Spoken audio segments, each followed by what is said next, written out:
Yo, this is S.E.T Media, man. I'm here to talk to you about our partner, Kalshi. Kalshi is the largest legal prediction market in the United States with over 1 million users. It's available in all 50 states. They are a real money market. People trading on what they think will happen.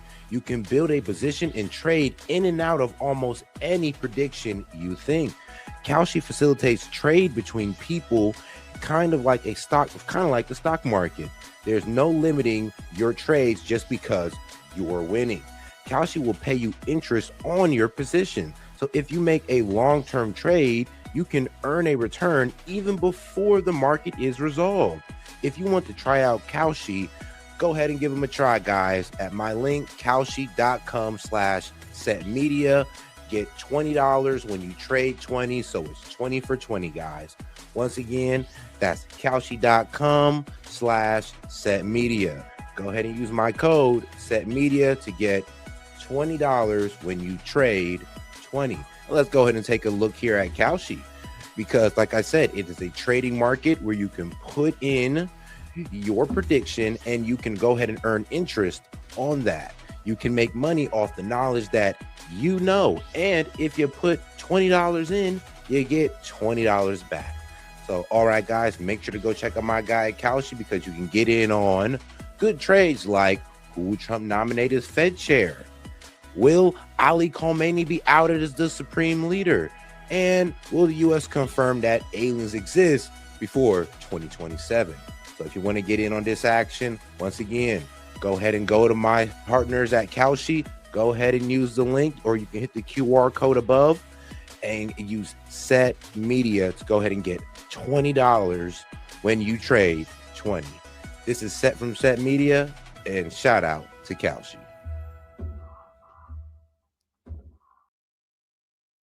Yo, and we are live. Yo, this is Set with Set Media, guys, and I'm back with another one for you. All right, guys, we're about to get right into it with JD Vance taking questions after he gave a nice little speech on cracking down on fraud. Even though the administration has pardoned some pretty egregious fraudsters, you know, here JD Vance is talking about however he's going to crack down. But let's hear the questions that he took after, you know, he had his little spew. Now, let's not forget to double tap that screen, like the video, guys, and let's get right into it. Alba with NBC News. I want to ask you first on the issue of fraud. As you're saying, if the administration is calling to specifically withhold Medicaid payments, why should the people who rely on those payments suffer the consequences for a state's failure to go after bad actors? And I have another question for you. So I want to be clear here. We're talking about withholding the Medicaid fraud enforcement payments that go to the state bureaucrats. We're not talking about withholding people's benefits. We're talking about turning off the resources that the state government should be using to police fraud. And then instead, we're going to use those resources ourselves, because we're actually taking the fraud issue very seriously. But I do think it raises a very important issue. There are going to be some, I'm sure, some politicians who say what you're doing here is harming the Medicaid program. We're trying to save the Medicaid program from dysfunctional state bureaucrats. Here's the problem though, and I actually agree with what they did. They froze the aid. They froze the aid that was going to these medical services, and they said, look, you're not going to get this aid unless you provide us proof that you're actually doing what you say you're doing. We're tired of just giving out money to bad actors at this point. People who are saying they're selling this medical service or selling this medical item and they're not. People are saying they're doing this medical service and they're not, and they're getting hundreds of thousands of dollars out of the government.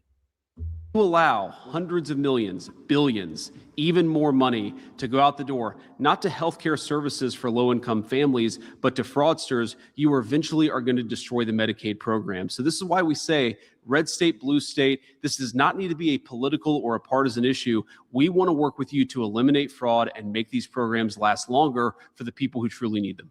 Thank you. And can I ask you, Mr. Vice President, when approaching the war with Iran, do you agree with the president's position that Americans' financial situations should not be a consideration in that decision-making process? Well, I don't think the president said that. I think that's a misrepresentation of what the president said. But look, I agree with the president that Iran should not have a nuclear weapon. We're obviously engaged in a very aggressive Now, what was it? It was yesterday when his gaggle with the press, President Trump pretty much was asked, yo, so when it comes to, Americans' problem with affordability, does that take any weight in your negotiation with Iran? He said, nope, not at all. Like, listen to me. Look, Iran cannot have a nuclear weapon. I'm not over here thinking about affordability. So he did say that, but I'm be real with you. He pretty much said it in the heat of the moment, even though it sounded absolutely terrible. I'm be real with you. It does kind of sound like the man just don't care at this point, even when it comes to affordability. All he cares is about, well, this Iran war and conflict. And very engaged diplomatic process to try to ensure that that doesn't happen. And the president has a lot of options, as he said repeatedly. There are options diplomatically, there are options on the military side. But the fundamental goal here is the president wants to make the world safe, but particularly the American people safe from Iran having a nuclear weapon. And one final point I'll say on that is nuclear proliferation is one of those challenges that people don't realize. It's the biggest threat to America's national security, and it's not obvious until it is. Because what happens if Iran gets a nuclear weapon? Then multiple Gulf Arab countries are going to want to get a nuclear weapon. Then multiple countries from there are going to want to get a nuclear weapon. The goal of preventing nuclear proliferation is probably the single most important thing that we can do to keep our— You know what? I agree with that. Like, I also want to stop nuclear proliferation. I think it is beneficial for the world. But the problem is that I don't think JD Vance or Trump sees that the more aggression we put on Iran is the closer we push them towards a nuke that we don't want them to have. And I know that's a tough reality for a lot of these war hawks to get down with, but yes, the more aggression you put on Iran, the closer they get towards a nuke. The only reason they're at 60% enrichment is because we pulled out the JCPOA, labeled the IRGC as a terrorist group, and killed General Qasem Soleimani from 2028 to 2020. So by 2021, they're at 60% enrichment. What does that tell you? The more aggression we put on them, the closer we push them towards a nuke. People safe for the long term. It's absolutely a worthy goal. But of course, the president and I and the entire team, we care about the American people's financial situations. It's one of the reasons why we passed the working families tax cut. It's one of the reasons why we're so focused on fraud. We care about how the American people are doing economically. Okay, do me a favor and double tap that screen and like the video, guys. Let's get more people in on the conversation by double tapping that screen. Appreciate the support, guys. We've also got a number of other challenges. Of course, the president has to confront all these challenges simultaneously. Yeah. Edward Lawrence from Fox Business. On fraud, the savings that you find among all of these states, what impact could that have on a federal deficit? Well, I think it'd have a very big impact, but a lot of it does depend on how well the states work with us. We think we're going to be much more effective if we're working with California as opposed to fighting California over every $1 billion of Medicaid fraud that exists in their system. I mean, there could be tens of billions, hundreds of billions of fraudulent payments within the California system. If you count what's going to illegal aliens, if you count what's going to people, fraudulent businesses, if you count what's not going to the people who actually need it, but going to fraudsters, we would find that money a lot easier if California was working with us, which is why we've taken some of these steps. And the letters fundamentally are outreach. We're going to the— And here's the worst part about it. It's the fact that California doesn't really want to work with the administration. And two, I mean, let's be honest. If they was to work with the administration, they'd be able to better allocate the money so it'd work better for the American people. And also, I'm be honest with you, them just fighting us on it kind of makes them look complicit in it. Like, let's just keep it real, guys. Just like Tim Walz, he's getting brought up on. They're trying to bring charges up on Tim Walz for being complicit in the fraud going on in Minnesota. They're trying to. States and saying, here are the things that we can do to work on this issue together. And of course, if they don't work with us, there are going to be penalties. We don't want to get there. We want to work with these guys. You heard Dr. Oz say this earlier. I've looked at the numbers myself. It's true. If you just deal with the fraud issue, you can prolong the Medicare and Medicaid trust funds well into the future. So it does have a significant budgetary impact, whether that's hundreds of billions of dollars or maybe even more. We're not going to know until we do the work, but we're going to do the work. Yeah, if I could on China, let's do one question from each person. Go ahead. We can do both, you guys. You guys can fight for who goes first. Sure. Mr. Vice President, Reagan Reese with the Daily Caller. What's your reaction to the alleged home health fraud in Ohio? And why do you think this is happening in a red state? And just a question of clarification. You mentioned that some states aren't cooperating. What does that look like? Are they not responding to your calls? Are they stonewalling you guys? Well, here's the thing, like what the administration's asking is for these guys to verify the fact that they're, well, selling these medical supplies, giving out these, well, actually performing these medical services. And they're not willing to do so. They're just like, no, give us back our government aid. And the administration's like, well, can we get some authentication? Like, that's all we're asking for. And we're pretty much not getting that workaround, or I'm sorry, we're not getting that cooperation. That's tough. Guys, if you could expand on that. So I'll let Dr. Oz go into the details a little bit, but on the Ohio issue in particular, look, this happens everywhere. We're a big country, hundreds of billions of dollars goes out the door every single month from the federal government, and inevitably you're going to have people who try to take advantage of it.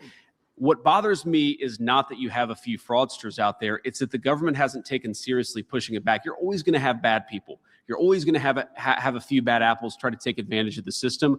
What's so unique about this country until recently is that we didn't take that seriously. We didn't try to push back against the fraud, and that's what's changed. When I talk about cooperating with these various states, and again, we've had some good cooperation with both red states and blue states, it's very context specific. But for example, let's say that we know we have a number of fraudulent Medicare or Medicaid providers.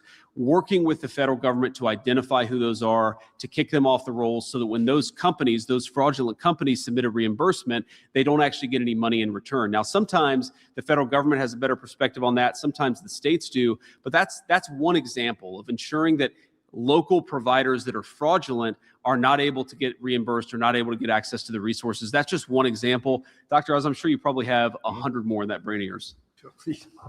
Very succinctly, and here's the Minnesota problem also. It does seem in places like Minnesota, my bad, guys, but it does seem like places in Minnesota and California, there is really no oversight. Like these guys there is no inspections, just like with Minnesota and the daycares. There should have been inspections to make sure that kids are actually there and all that good stuff, since they're getting paid about $1 million a year to house 60 kids. But when you go in there, you can only find about 13.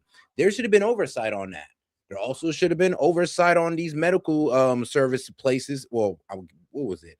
I think it was medical equipment sales. Yeah, there should have been more oversight on those guys as well, since they're getting government funding. But I guess when it comes to these companies who get government funding, there is really no oversight, so they're just getting taxpayer dollars willy-nilly. Which we announced the deferment there when the vice president and I were in this room several months ago, sued us. And we're trying to get them to wake up to a problem. The amount that we deferred was a small percentage of their rainy day fund. They sued us and sought a temporary restraining order. That's not what a partner does. The judge did not give them a temporary restraining order. We're going to California now in part because we couldn't get them to respond on things that we think they should have taken proactive steps on. If they've been warned for at least 4 years by their own auditor general that there's a massive problem with hospice and they don't deal with it, it pollutes the entire ecosystem. It creates corruption that rots the foundation of who we are. So on the 19th of December, after it had gone through all the different processes, the State Department of Health in California was going to mandate by the first of the year that you cannot have more than one hospice per provider. This is a red flag issue. Why would a doctor need to have 20 hospices? Have one hospice, do it right. They do 20 hospices because they're taking bribes. They're selling their license and their soul. For reasons we don't understand, and I'd love to pose that right here to the state of California, someone very senior in their government pulled down that rule, never let it issue, and we never got help from them. That's why we went out the first week of January to say, what's going on here? And we find out that— And you see what's happening? There's people who's literally enabling the fraud. And anytime there's any type of real progress that tried to get pushed towards it, it gets shot down. So yeah, they got to pull up there in person like, yo, what the F is going on? Bro, we know there's like doctors signing up to 20 different hospice and they're only supposed to be the one. And we're over here trying to make sure that's law, make sure that's actually being looked at, and you're shooting it down. Like, bro, well, what are y'all doing over here? At this point, man, check everybody's bank accounts because everybody's most likely taking bribes. As the Vice President mentioned, the Medicare fraud detection units sometimes are not being enabled to do their jobs.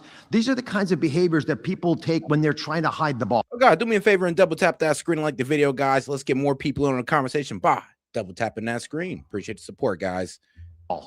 And question I'd love to ask the media to opine amongst yourselves, we're debating it as a task force, is do the governors always feel that fraud in Medicaid is a flaw?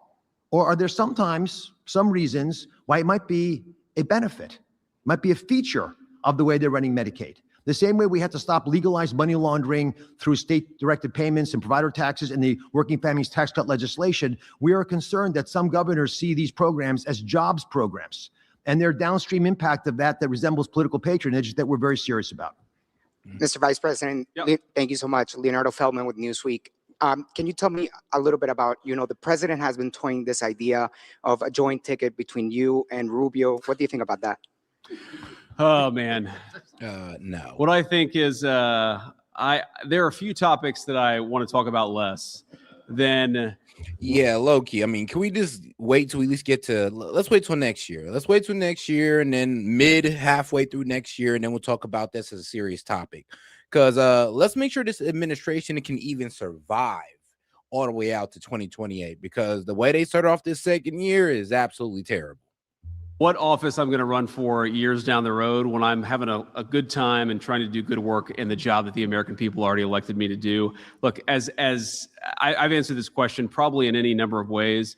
I love Marco. I think he's a great Secretary of State. He's become a very, very dear friend. But I think both of us are very much focused on accomplishing the American people's business right now. If I was the American people, there are a few things that I would hate more than a person who's barely been in one office for a year and a half, who's angling for a job 2.5 years down the road. Let's do a good job now. We just got to keep at it. Go ahead. How about that? Oh, God. Just quick, I have a fraud question. This is Kit with CNN. It's not us who are bringing this up. A couple of days ago, Trump made this statement to people in the Rose Garden. Why do you think he does that? Do you think it's a little bit of toying with you both over your succession? Why do you think he brings that up? Just number one. Well, I just don't think it sounds like the president of the United States to have a televised competition for who would succeed him as his apprentice. I just think that's not at all what you would expect the president to do. But no, I think the president, he's always been fascinated by politics. If you talk to him, he was fascinated by politics 30 years before he ever ran for office. Well, he did run a show called The Apprentice where he made people pretty much compete for his favor.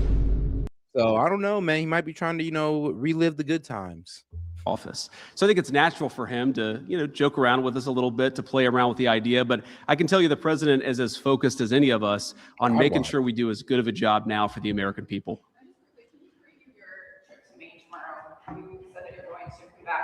What are you going to be announcing, and are you engaging in good faith with the governor there about efforts? She said that she responded to a CMS letter. Just curious if there's any back and forth. Oh, guys, make sure to double tap that screen and like the video, guys. Let's go ahead and try to get to 20 likes. We've got about 166 of y'all in here, so go ahead and double tap that screen for me. Yeah, there's been some back and forth. We'd love to have a better conversation, a better relationship, and work very deliberately on this question of fraud. And certainly have an open hand, have an open heart in this White House to working with anybody, including the governor of Maine. I'm not going to tell you everything I'm going to say tomorrow in Maine, because if I did that, why would I go to Maine tomorrow? But I'm looking forward to it. It's a beautiful time of year to be in the state of Maine. We're going to campaign a little bit with Paul LePage and talk about the fraud efforts that we have going on, and talk about a few other things as well. Thank you. Mr. Vice President, this is Elizabeth Mitchell with the Daily Signal. The Fraud Task Force and ICE identified more than 10,000 alleged cases of fraud in the optional practical training program. Some Republicans have been calling for this program to end in light of this. Is the Trump administration looking into changes to this program in light of the fraud? Sorry, changes to which program in particular? The optional practical training program. Yeah, so we're looking into a lot of this stuff. And, the fundamental question, obviously, is we want to save the American people money, but we're also trying to preserve programs that exist for the benefit of the American people. We're also trying to make sure that we do this in a way that's defensible, that's not going to get challenged in a court, or if it does get challenged in a court, where we can defend things. So, Dr. Oz, do you want to say anything about that particular program? We're looking at everything. I will tell you that once a week I get an update from Andrew and from the team on the number of things that we found in the anti-fraud task force. And it's kind of shocking. People, I go on the road and talk to, lot of folks out there. I was in Iowa last week, and one of the most common questions I got was, is the anti-fraud thing, is it hard?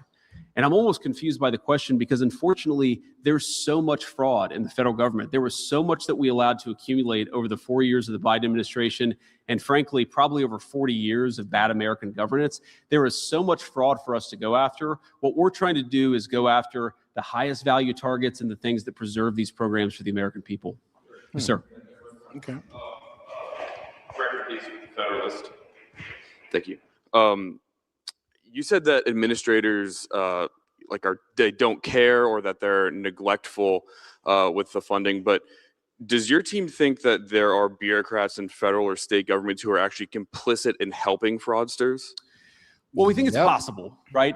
I don't want to prejudge these things, but we've certainly seen. I mean, that's what it was looking like in Minnesota. Like the Somalians controlled a voting block. The Democrats wanted to stay in control of that. And it seemed like, I'm be real with you, the Somali community was holding them hostage, pretty much saying like, look, bro, if you even go towards our daycares, go towards our medical service centers, yeah, we're going to go ahead and vote in the other direction for the party that will let us commit the fraud. And trust me, I'm going to be real with you. I ain't going to hold the Republicans up high and sit there and say like they won't take it them damn selves. Like some of these people will do anything to hold office. And I mean, that's on both sides. Reports of, for example, Gavin Newsom in California or Tim Walz in Minnesota, getting these reports that there were fraudulent activities happening in their states and then looking the other way. Whether that rises to the level of criminal conduct, I don't know, but we're certainly looking into it because as much as we care about protecting these programs, we also care about ensuring that federal and state officers aren't violating the law. And if they are violating the law, then of course we have to prosecute them. That's an important part of equal justice under law. So we're looking into this stuff, but I can't commit to it because unlike the last administration, we tend to only prosecute people when they've actually violated the law, not just because they have the wrong political affiliation. Yeah, go ahead. Dead Americans on food stamps. Oh, I'll do this again. Dead Americans on food stamps. You mentioned the other day, 186,000 dead Americans, to your knowledge, are receiving food stamps. Are you confident that you can get that number down to zero? Well, I want to be clear. I don't actually think 186,000 dead Americans are receiving food stamps because that would be impossible. I don't think that we have 186,000 ghosts walking into the grocery store and achieving benefits. I think that we have people who are claiming that they are getting food stamp benefits. They're using the identity of a dead person. So it's very much a living person. It's a living fraudster who's stealing the identity of a dead American. I just want to be very clear about that. But look, I mean, bro, we know how it's going down. How in God's name are you going to stop it? Yeah. And also, I mean, yeah, we do also got to protect the dead's information because apparently you can get some dead person's information and get benefits on them, even though they're dead. So how do we even prevent that and make sure we like block out social security numbers once somebody's deceased? We know this is happening. We think that it's costing the American people hundreds of billions of dollars. By the way, another hidden cost of fraud is that it drives up the cost of goods for everybody. Because if you've got hundreds of billions of dollars chasing food that is going to dead Americans, living fraudsters, that's going to raise costs for everybody. So it actually is one of these things that has multiple victims, including the fact that it's driving up the cost of good for other Americans. And on the China all the way in summit, the back. No, sorry, man. You got two, I think. I really like your jacket, but still. So guys, and do me a favor and give me 2 taps to the screen. So yep, go ahead and double tap that screen for me and like the video, guys. Let's go ahead and get to 25 likes. Appreciate the support, but let's make sure we double tap that screen. Appreciate the support, guys. Let's get into it. Only one question. I'm going to stick to my rule here. Thank you, Mr. Vice President. Daniel Baldwin, One American News. You spoke a little bit about states cooperating, and that was a big theme the first time you and Dr. Oz came here and spoke to us about the Minnesota Medicare payments. Sure. You referenced Maryland as a blue state that's cooperating. You mentioned red states that were cooperating. Have you guys been successful in putting up any guardrails with states that have cooperated thus far, and what do those guardrails look like? Well, the biggest guardrail is the one that we announced today, which is that if you have all of this money that's going for Medicare fraud prevention or Medicaid fraud prevention and you're not actually using it, we're going to take that money back and use it with our prosecutors and our investigators to ensure that we're actually looking at fraud.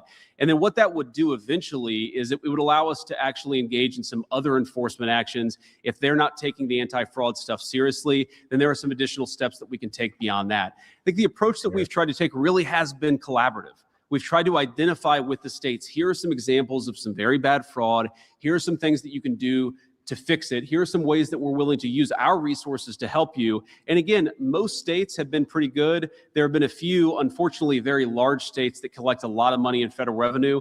And I think a lot of us know why that is. You have political leadership that doesn't like the idea of cooperating. Yeah, I was just saying that. Like, it's in red states too. It's kind of crazy. It does come down to like certain communities controlling a voting block to a point where like the politicians just let them do whatever, like commit any type of fraud they want. Is what the Somalians is doing in Minnesota, is what the Jews are doing in New Jersey. Is like, it's kind of what these people do when they kind of, I guess, segregate into a concentrated part of America. It's like to segregate it into one part and then pretty much dominate the politics there, from the districts all the way out, probably sometimes even to the state, depending on how serious it is. But mostly it's just in the surrounding districts. With a Republican administration, even though it's a very common sense, good government principle. I think you have some people who know that a lot of their constituencies, maybe some of their donors are getting rich from fraud, but regardless, red state or blue state, we're going to go after it. We have to. This is so important. We are not going to have a generous country if Americans think that they're paying their taxes not to needy people, but to fraudsters. That's fundamentally what we're trying to fix, is rebuilding America's trust. That when you pay your— You know, it's crazy. I'm pretty sure if I microscope the problem and I look where all the fraud is happening in Texas or the red states that are high in Medicaid fraud, I'm pretty sure it'd be mostly the blue cities, though. I'm pretty sure that would be the case. It's almost like how I was doing the experiment of, oh, well, where are all these high crime places and where are all these high crime places in America? You know, people say, oh, red states have the highest crime. And then when you like microscope it, you look into it. Well, the cities with the highest crime in these red states are all ran by Dems. So what if that's the same thing if we microscope the problem with these red states? When we look in and we find out, well, all the cities with the highest cases of fraud are the blue cities. Now, I hope that's not the case, but I'm pretty sure if I put in the research, it's most likely going to turn out like that. But then I know what the excuse is. Well, you got to understand, Seth, these highly populated places are all ran by Dems, just the way it is. Well, then that means you guys suck at running highly populated places. Like, that's only looks bad on you guys.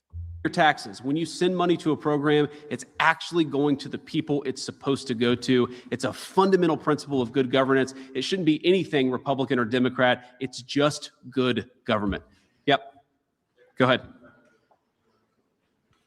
Taylor with Spectrum, good to see you. Good to see you. You've emphasized a lot how you want this not to be partisan, and you're going to look at red and blue states. The president, when he posted about you becoming the fraud czar last month, he wrote, the focus will be everywhere, but primarily in those blue states where crooked Democrat politicians have had a free-for-all.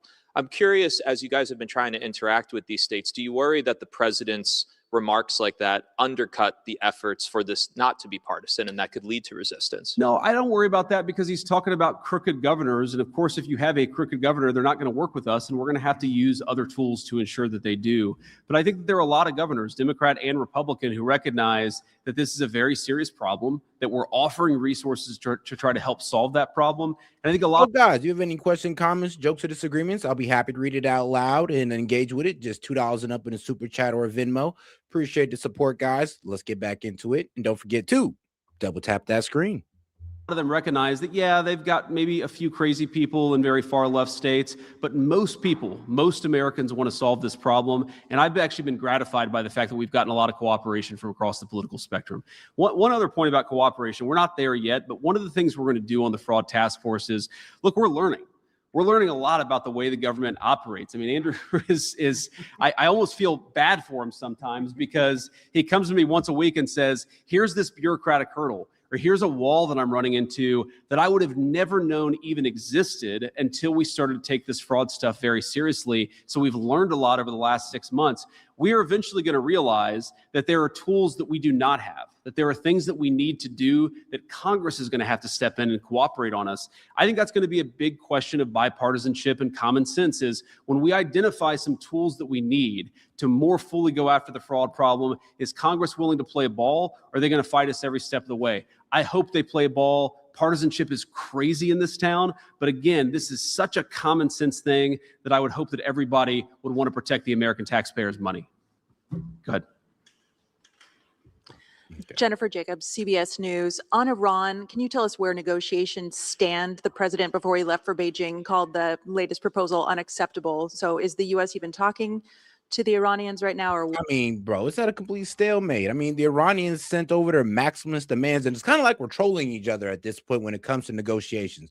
So we sent our proposal and their maximalist demands that we most likely know that Iran's not going to accept. So Iran trolls us back, and they send their maximalist demands that they know we're definitely not going to accept. I mean, they're bro.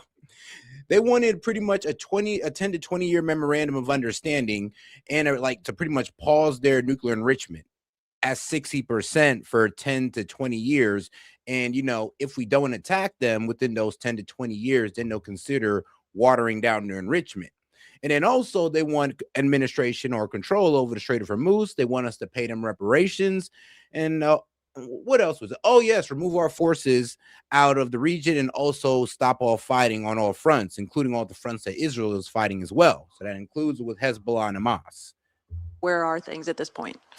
Yeah, so look, obviously these negotiations are very sensitive. I'm not going to tell you everything because we're trying to have a productive conversation. I spent a good amount of time on the phone with both Jared Kushner and Steve Witkoff this morning, a number of our friends in the Arab world this morning.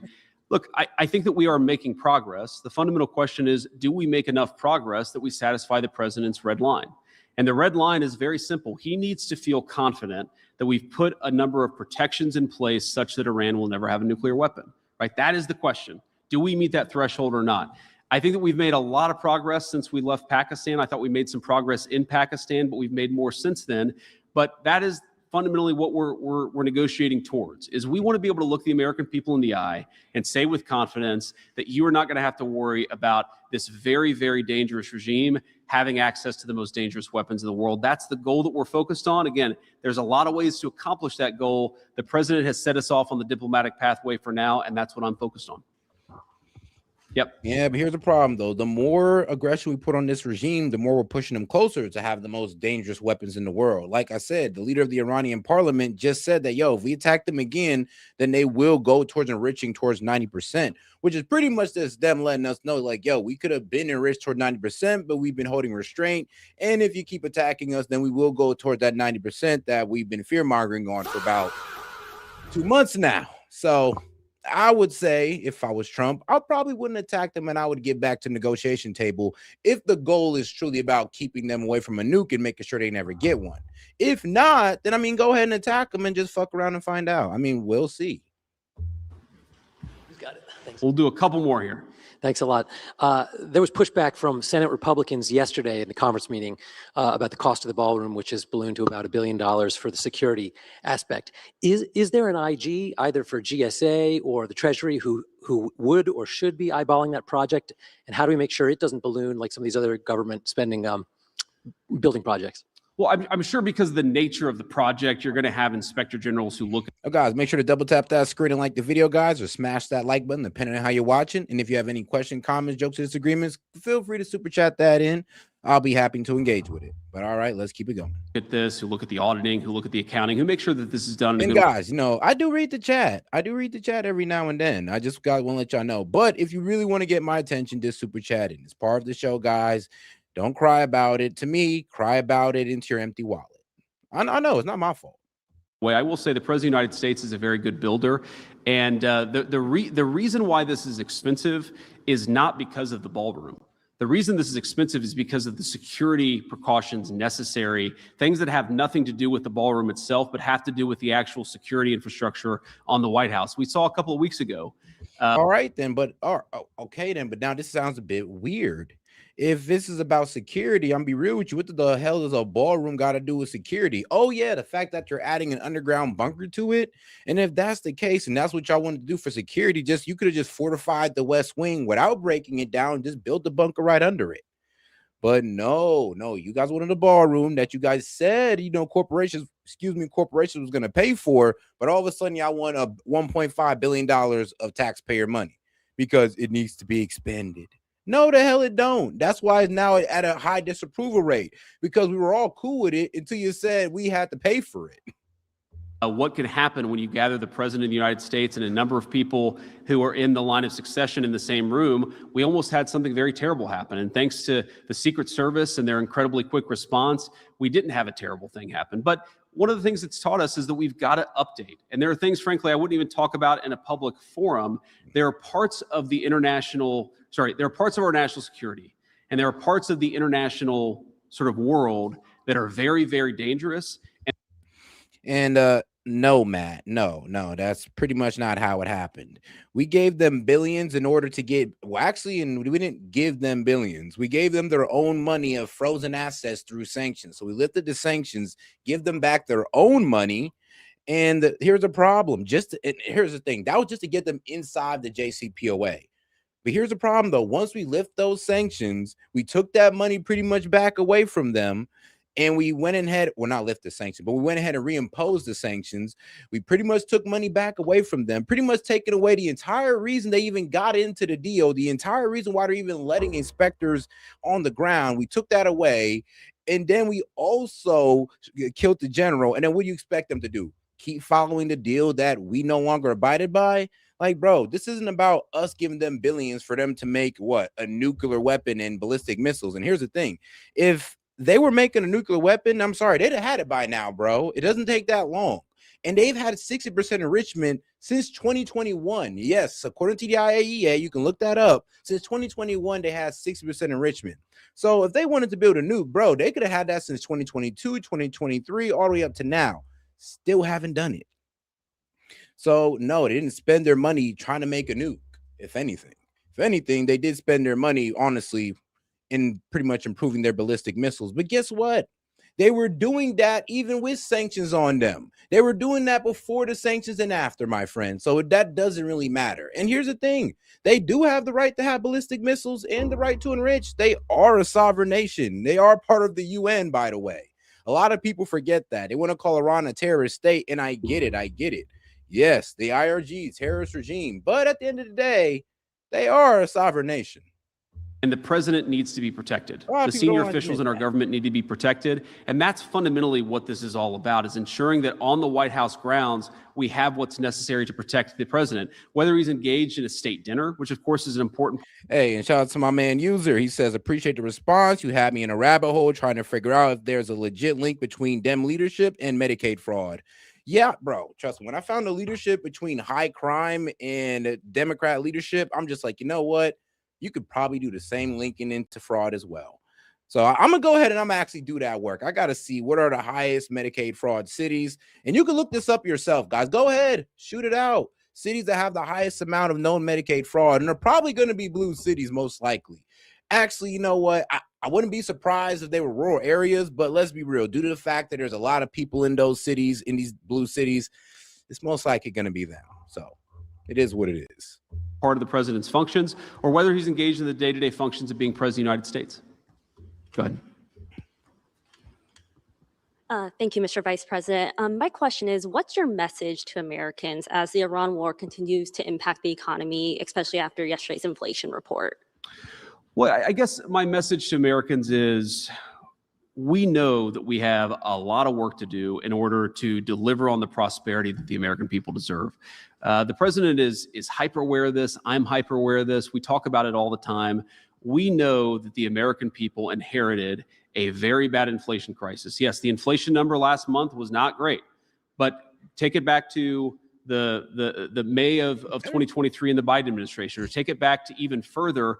We're not seeing anything like what we saw under the Biden. It's funny. People say, you don't answer comments. Oh, yes, the hell I do. Especially when people say interesting stuff like this. Like, dude, you don't need 200 feet underground. I mean, yes, you do when we're known for bombing everything on top. I'm just going to be real. The reason why they have stuff underground is because they've been prepared for war with us for a while now. That's why they got these underground missile silos under mountains and stuff. That's why they're able to shoot rockets from underground and under mountains, because they've just been prepared for us. And you don't need 60. Of course, you don't need 60% for energy. Like, Lord knows they ain't using it for energy. They're using it as a hedge. What they're pretty much doing is saying, look, we're at 60%. We don't want to go towards a nuke. But if you attack us, we will go towards a nuke. And That does seem to be the truth. Why? Because every time we've put aggression on Iran, that's pushed them closer towards a nuke. So AKA, this aggression tactic that we're using right now is probably going to get them to push towards 90% enrichment, like the leader of the Iranian parliament just said a couple days ago. So, bro, it's not about us downplaying 60%. It's about the reality that these guys had 60% since 2021. And while we were doing no aggression towards them, they stayed at that. But every time we commit acts of aggression, like from 2018 to 2020, when we commit those acts of aggressions, which are, I'm pretty sure you don't know, sorry guys, but the acts of aggressions would be 1, putting the sanctions back on Iran, 2, making the IRGC a terrorist group, and then and 3 would be killing General Qasem Soleimani. And by 2021, they're at 60%. So what you guys don't understand is that if you don't want Iran to have a weapon, then you gotta stop aggressing towards them, because that's the only way to make sure that they don't go towards a nuclear weapon. And if you want to cry about death to America, I mean, whatever, fine. But that just means that you really don't know the history between us and Iran of why they yell death to America. And it isn't because they just hate our freedom or we're just a Christian white country. I mean, if you think it's that, then you're kind of stupid. Administration, and that's a problem in and of itself, because what it means is that a lot of Americans saw their wages eaten away under the Biden administration. They saw the values of their paycheck eaten away during the Biden administration. And one of the things we were elected to do, of course, was to fix that problem. And I promise you the president is laser focused every day on fixing that problem. Now, what I will also say is that whether it's the working families tax cut, Johnny, we didn't pay them off. We gave them back their own money. When Obama lifted the sanctions off Iran, that's not giving these guys money. That's not paying them. You know that, right? When you lift sanctions, you're not paying a country. You're giving them back money that you stole pretty much. Yes, we snatched their money away from, we put it away in Qatar, in our banks, and other countries around the world. We took their funds, and that's what you do when we put sanctions on a country. That's what you do when you sanction them to death. We take their assets, we take their dollars, and we hold it up. Like, that's what we did. We gave them back their own money. So we didn't pay them anything. I'm not sure why you guys have that confused. When you list sanctions, that don't mean we just pay them taxpayer dollars. We're just giving them their own money that we stole from them. And I know I use the word stole, but I guess the best word would be seized. That's putting more money in the pockets of the American people, whether it's bringing a lot of investment into the United States so that we can build the factories and the jobs of the future. The president's laser focused. This stuff does take time. In the same way that the Biden administration's inflation crisis ate away at workers' paychecks for 4 years, it's going to take us a little bit of time before we get workers in a position where we feel like we can look them in the eye and say, you are much, much better off. But that's what we're trying to do. We're going to keep on working at it. I think we made a lot of progress. If you look at the average household wage increase since Donald Trump became president, it's gone up, but we came from a pretty deep hole. We're digging meaning a pretty deep hole, the Biden administration, we're digging ourselves out of it. And what I want is for us to completely dig out of that hole and then to build a brighter and better and more prosperous future with the American people. That's what they elected us to do, and that's very much what we're focused on. Sir. Thank you, Mr. Vice President. Can we quantify the amount of fraud that's related to illegal immigrants? And what are the asks of California and these other states? What can they do to claw back some of this money that's being deferred? You know, I don't know that you can quantify it because it's so hard to keep track of all of the criminal migrants who are taking advantage of our system. I mean, they're taking advantage by, the average criminal migrant that we have in an American prison is costing us $60,000 to $120,000 a year, depending on the location. They're collecting health care benefits. A couple of states, California, New York in particular, they actually allow. Actually, what's kind of crazy is, some of these prisons or these detention centers are making money off holding these immigrants there. So once again, I mean, here's another reason why we're not getting mass deportations, because this whole detention industrial complex, prison industrial complex, it went from the prison to detention industrial complex, is now making money off just holding the illegals there. And yeah, like I said, they hold them there for years. They're making $60,000 to $120,000 a year, depending on where they're at, of course, and how well they take care of them. Aliens to benefit from the American people's, healthcare programs, which is just a disgrace and just a travesty. I mean, if you go into an emergency room, you should know that you're waiting in line with other American citizens, not with people who have been placed to the front of the line by a fraudulent Medicaid program in California, but that's what's happening. We know this is what's happening. And again, it's driving up costs for everybody. It's making it harder to access healthcare, and it's absolutely fleecing the American taxpayer. It is a lose-lose-lose proposition. You know, I've seen efforts to try to quantify this. I think the answer is hundreds of billions of dollars. No, Loki. That means they sold their oil in American dollars, and before that money could get to them, we took it. That's what it means. That's how a sanction works, bro. Because like I said, when they buy their oil, or my bad, when they trade their oil, it's going to be in dollars. And when we put on sanctions on somebody, that means we're taking their dollars. So yeah, that's how it works. Sorry, bro. I'm sorry you don't know that. Dollars a year, whether it's 300 or 6, it is a lot of money between Medicare, Medicaid, food stamps, prison fees, everything that goes into the criminal migrant problem in the United States of America. It's a lot of money. And again, I talk about the American people. We're a generous country. We're a generous people. I love that about this country. But part of that generosity is that it extends to our fellow Americans. We cannot give Medicare and Medicaid benefits to everybody all over the world. It's going to bankrupt those programs. They ought to belong to Americans first. And that, to me, is the fundamental meaning of America First, is that all of us take a look at our programs, take a look at the fraud, and we say, how do we ensure that the federal government works for the American people first? That's what we're doing every single day, and we're going to keep at it. Thank you, guys. All right. And all right, now let's go ahead and get into the media analysis here. Let's start with something interesting. China's shadowy oil refineries, AI race versus US and more. Let's go ahead and get into it.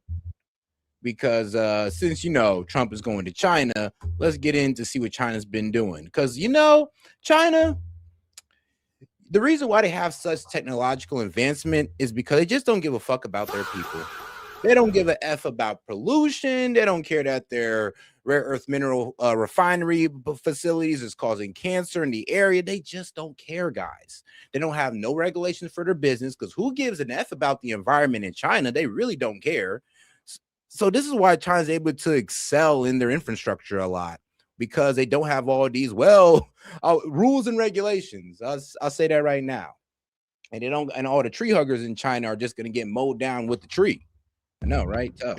As we drove to this oil facility 3 hours south of Beijing, it was soon clear we weren't welcome. These guys are just trying to block the camera, basically. A black van pulled up, blocking our view of one of the many refineries dotting China's coast. Security here is really tight. This is a facility which is sanctioned by the US government for allegedly importing Iranian oil. Iran sends most of its oil to China. That trade is in the spotlight ahead of President Trump's arrival in Beijing this week, with the US-Iran ceasefire under strain. And guys, what you also got to understand is that the Iranian shadow fleets, like 20 of them made it through our blockade. 20 Iranian shadow fleets off to China made it through our blockade. And this is why, like, our intelligence came out and said, well, Iran could last out this blockade forever, because there's the shadow fleets that could possibly still make it through the strait, or still make it through the blockade. And then, of course, there's the Caspian Sea and the railway to China that they have, that they could still, transport oil to China and Russia. The day before Trump departed for China, Washington blacklisted a dozen people and entities it says are linked to the trade of oil. Oh, guys, man, and double tap that screen and like the video, guys. Let's try to get to 100 likes. Help me out by double tapping that screen. From Iran to China. 5 Chinese oil refineries and multiple port terminals have been sanctioned by the US since last year for allegedly importing Iranian oil. The company we visited, Hebei Xinhai, was sanctioned last May. It declined CNN's request to be interviewed. It was hard to tell what kind of oil the plant was processing, but sanctions clearly hadn't shut it down. The US has been increasingly imposing sanctions on Chinese entities it believes are involved in the trade of oil from Iran. They are the largest state sponsor of terrorism, and China has been financing them with their energy purchases. For its part, China doesn't acknowledge importing Iranian oil. It also rejects US sanctions and has been pushing back. Earlier this month, Beijing ordered companies not to comply with sanctions on refineries. Multiple ports south of me here. pretty much for the first time, China pretty much just said F yo sanctions. And I mean, yo, that was surprising. I was like, whoa, you're telling us you're not going to follow our sanctions? Like, yeah, we're not going to follow. We're just going to start trading in our own currency. And a lot of these other countries are getting down with that idea. It's like, this is what I'm saying. This war is actually pushing other countries towards the Chinese yuan. And that is actually our worst fear. I mean, even the UAE pulling out of OPEC to make more oil to trade in other currencies, including the Chinese yuan, is very concerning. Here, as well as across the ocean this direction, are believed to have continued to import Iranian oil throughout the course of the war. This oil is carried by a network of vessels, including those known as the Shadow Fleet. The oil is loaded in Iran and shipped out, often to a floating gas station off the coast of Malaysia, where dozens of boats loiter with their tracking devices turned off, trading sanctioned oil and ferrying it to buyers, like those in China. CNN pinpointed one such transfer, where the Iranian-flagged vessel Herbie transferred oil to a China-bound tanker just last month. Weeks later, the Herbie was intercepted by the U.S. Navy on its way back to Iran. Once those ship-to-ship transfers are complete, ships heading for China blend in with thousands of other vessels regularly transiting through these waters. For the U.S., that's a major problem. Yep. But for China, this oil flow is powering. And yeah, what you pretty much explained is like, yeah, this is how these shadow fleets make it through the blockade. And like, they're pretty much hiding behind other ships, or they hide their communications, switch out their flag, do all types of stuff to evade detection, and they're able to get through the blockade. Like I said, this is why our intelligence came out and said that, oh, actually, they could survive about up to 6 months, because it's going to take some time for us to catch every shadow fleet that made it through and came right back. We'll probably be able to catch them the second time, but that first time they were still able to get some oil through. So this is why this whole blockade really doesn't make too much sense. Be real with you guys. It's not really helping us. Its economy. And it's not choking Iran's economy out like fast enough, I'll tell you that. And keeping a close partner afloat.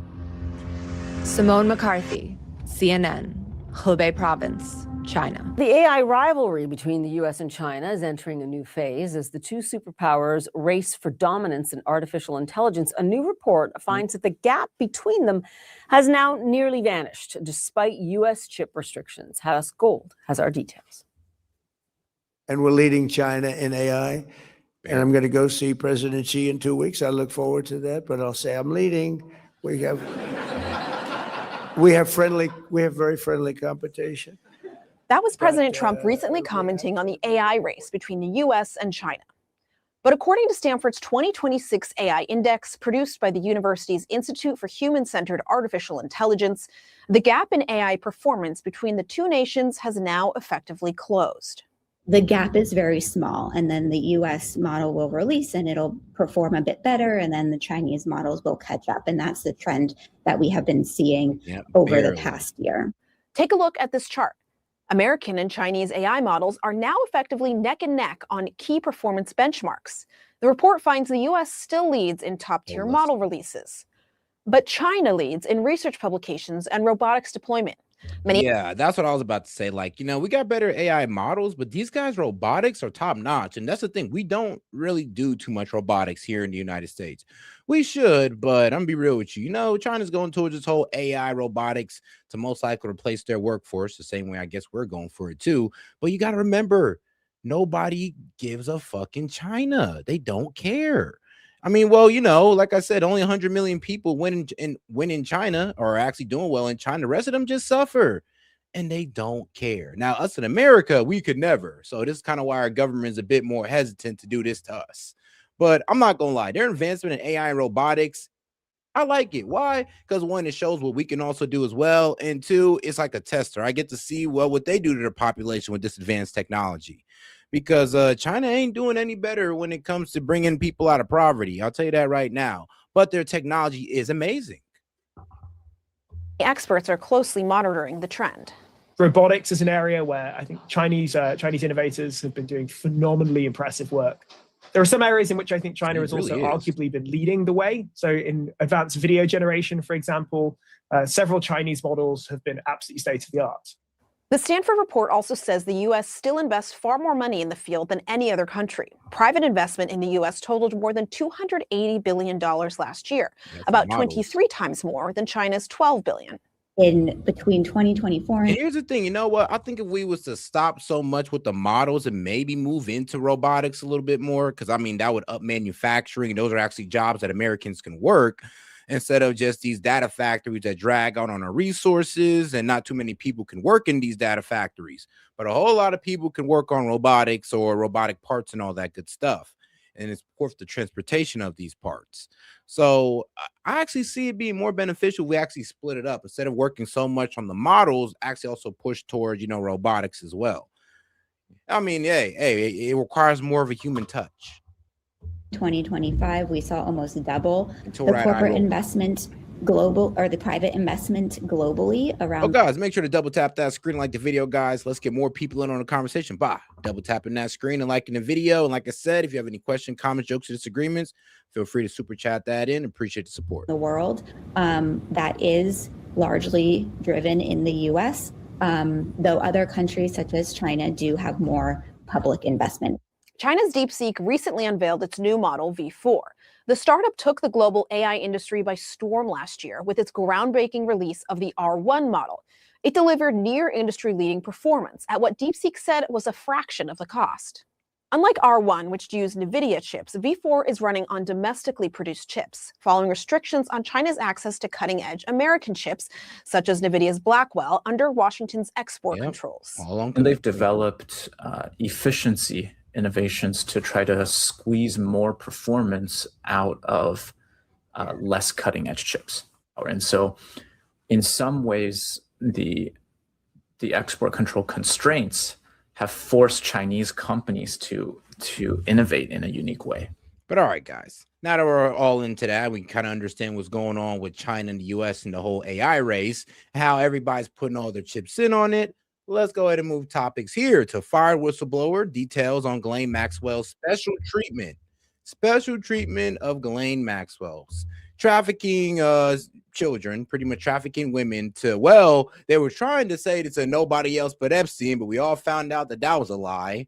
So let's get into it. Tonight, a former employee at Ghislaine Maxwell's prison is speaking out and sharing emails with Outfront that she says show that Maxwell received special treatment at the facility. Now, in one email, Maxwell is exuberant about the minimum security prison she was mysteriously transferred to just a week after her 2-day interview with then deputy. Bro, she can get makeup, a dog. She can go ahead and walk around the facility and have a nice day. And here's the wild part. This facility is supposed to be for, well, high income prisoners who've only committed nonviolent crimes. I'm gonna be real with you. Trafficking children, I'm gonna take that as a violent, heinous crime. She should not be there, but she is. And why is she getting special treatment? Well, ask Todd Blanche. Ask his ass. Attorney General Todd Blanche. She writes, quote, "The food is legions better. The place is clean. The staff is responsive and polite. I feel like I have dropped through Alice in Wonderland's looking glass. I am much, much happier here and more importantly, safe." Interesting. Now, Describe it as I've never been the hater type. I'm not. I really don't. It's really hard for me to hate people, but it irritates me that she's having a good time. I mean, am I wrong for that? Why does it irritate me? Why does it enrage me that she's having a good time when she was literally trafficking children and ruining their lives? Like, why does that irritate me so much? happy. It comes after our MJ Lee spoke exclusively with other inmates at the prison who gave examples about the special treatment Maxwell's received, including one inmate who spoke to MJ anonymously because she's still serving time inside that prison. She'd get bottled waters and clamshell meals delivered to her room. All of this raising very serious questions about why a convicted child sex offender was not only serving time at a minimum security facility, but also allegedly receiving this kind of treatment.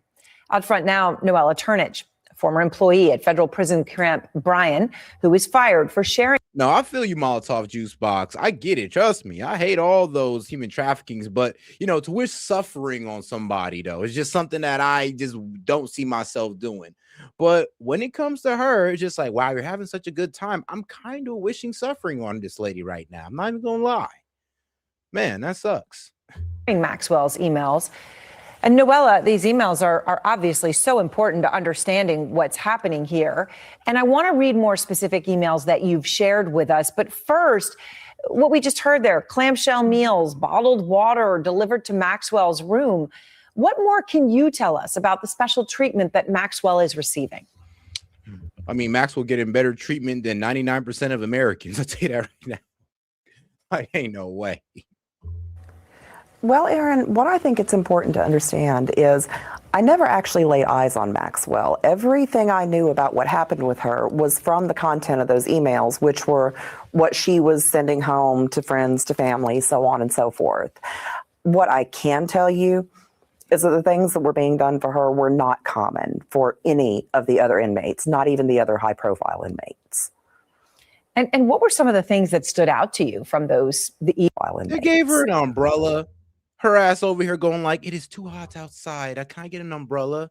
If it was me, I'd be like, you're a human trafficker. You know what? F it. Go out there. You need a tan. Actually, I'm going to make sure you're out there for a couple hours longer. It's like, look how comfortable she looks. Bro, is that a phone? No. That's probably her glasses.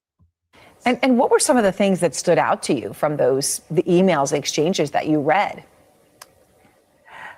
Well, the two main things for me were the visit that was arranged for her, because what wasn't very highly publicized about that was the lengths they went to provide a private visit for Maxwell actually caused visitation to be shut down for the rest of the inmates that weekend. They were not able to see their families that Saturday to make way for Maxwell to see her visitors.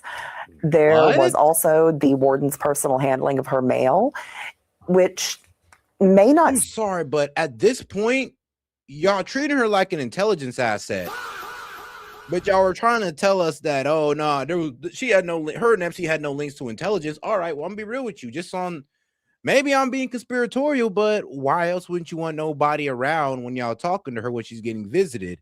If you don't want nobody even hearing the conversation, you don't even want nobody like getting an earful of anything to where you need to clear out everybody else's visitation, which is fucked up, by the way.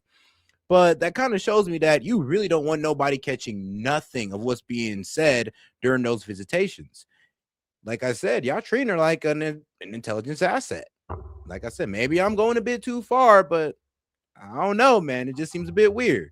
Sound like a big deal to some people, but the other inmates in that prison, Aaron, they have a hard time getting out their regular mail, much less anything needed for court. Low key though, and somebody asked a good question too. Who the hell is those visitors to where they got to cancel out other people? Like, if it's just your brother, she has a brother who thinks she's innocent and all this good stuff. I could see that. And you don't need to cancel everybody else or clear out the whole visitation room for her brother. So who is visiting Ghislaine Maxwell to where they got to clear out like that? Filings and things such as that. So for them to go out of the way to make sure that Maxwell had that opportunity was pretty disgusting to me. Insane. So let me talk about one of the visits that you're, I believe, referring to, an email that you shared with us from Maxwell to her brother, which gave details about his upcoming visit to her, in which she writes, quote, I believe they will provide some water, coffee, and snack. You will not go without anything after flying all the way from the UK. Also, you will arrive at the front like everyone else, but there will be a cordoned-off area for you. Only you will go there. They will be waiting for you from 8 a.m. Now, Noella, you worked at that prison for over 6 years. You were a nurse before you were moved to your role in the mailroom, and you were monitoring phone calls and emails at that. But you've had many roles in the prison. Were other inmates, visitors provided, areas like this, drinks, snacks, all of the things she describes here? Oh, absolutely not. The only option the other inmates or their visitors had were the overpriced vending machines and visitation. They weren't given anything. So now the warden's role, which is really hard to understand here. Other emails that you shared with us, Maxwell is talking to her lawyer, and she says things like, Noella, the warden proposes August 18th for your visit. So she brings the warden up in that context. In another, she tells her lawyer, I checked with the warden, and she would rather that I send all the updates through her. So she keeps referencing the warden as if she's having conversations with the warden. Like, low key, she's referencing the warden like that's the homie. Like, man, look, man, like, my homie, the warden, you know, me and her real tight. Look, I'm gonna go ahead and get in a good word. We gonna go ahead and get you up in here. You know, I talked to her just like 2 days ago. She had me up in there. You know, she tossed me a burrito and all that. I'm like, what? Like I said, when you talk about the warden like she's just the homie, she's the homegirl, it kind of makes you wonder, damn, how powerful was Epstein and how powerful was Ghislaine? And at the end of the day, remember, this is a daughter of an ex-spy, Robert Maxwell. And it now it just leads into more questioning here about how much power did these two really have. She's getting whatever she's wanting in the prison, dogs, mini concerts, good food, and of course, daily walks. Oh, guys, and of course, she gets private visitation to the point where they're clearing out everybody else's. It really makes you wonder, like, yo, how much power do these two really have to get this type of treatment? Because this is unreasonable. Like, if somebody literally told me, like, yeah, this is how we're gonna start treating her, I would literally have to smack them in the face and be like, did you forget that she trafficked little girls? Did you forget about that part, bro? So I'm literally baffled. I'm not gonna lie. I'm kind of lost for words. Didn't think they was gonna do her this nice. And they are directly communicating about things. How unusual is that? That is highly unusual, Aaron. Pretty much the only time you see the warden talk to inmates there is they can't approach her at what we call mainline, which is kind of when they're on their way back and forth from the chow hall. Other than that, they, for the most part, do not have direct access to the warden, and certainly not at their convenience. Bruh, she sounded like all she got to do is go out to the gate and just snap her fingers twice. The warden going to pull up and be like, oh, what can I do for you, Miss Maxwell? Please, what can I do for you? I'm so sorry. I was supposed to be here on the first snap, but you had to do it twice. I'm so sorry. And she's just there like, I need some time in your office. It's like, bro, it kind of sounds like she's just getting her way in there. I could only imagine. I know I'm over exaggerating it right now, but let's be real. She's getting her way in there and she shouldn't be at all. She should be having a terrible time, but it sounds like she's just running the place. Oh man, she's getting meetings with the warden, whatever she wants. Please tell me a regular prisoner that can do that. So in response to CNN's exclusive reporting from other Bryan prison inmates who have said they were punished for speaking out about what they say is special treatment that Maxwell got, a Bureau of Prison spokesperson, responded to us, Noella, and said in part, the BOP is committed to maintaining the highest standards of integrity, impartiality, and professionalism in the operation of its facilities. They went on to say that BOP staff are prohibited from, quote, providing preferential treatment to any inmate. So there it is in black and white. What do you say to that? I say that they can claim to be committed to it as much as they want. What they say and what they do are two very, very different things. Your allegations are part of a report in the House Oversight Committee that Democrats put together that alleges a cover-up from the Trump administration on Maxwell, how she's treated, and these questions that have not been answered, Noella, as to why she ended up in that facility after that interview with the then Deputy Attorney General, a facility where someone who is convicted for her crimes would never ordinarily ever end up. But because it is a report by Democrats that your emails are a part of, I want to give you a chance to directly respond to some who might say you're motivated by politics. What do you say to that charge? Aaron, up until all of this, I honestly could have cared less about politics. I registered to vote at 18. I have been a registered Republican since then. I have voted Democrat one time in my life. I voted for Obama to annoy my mother, and it worked. As that would have it. Childish.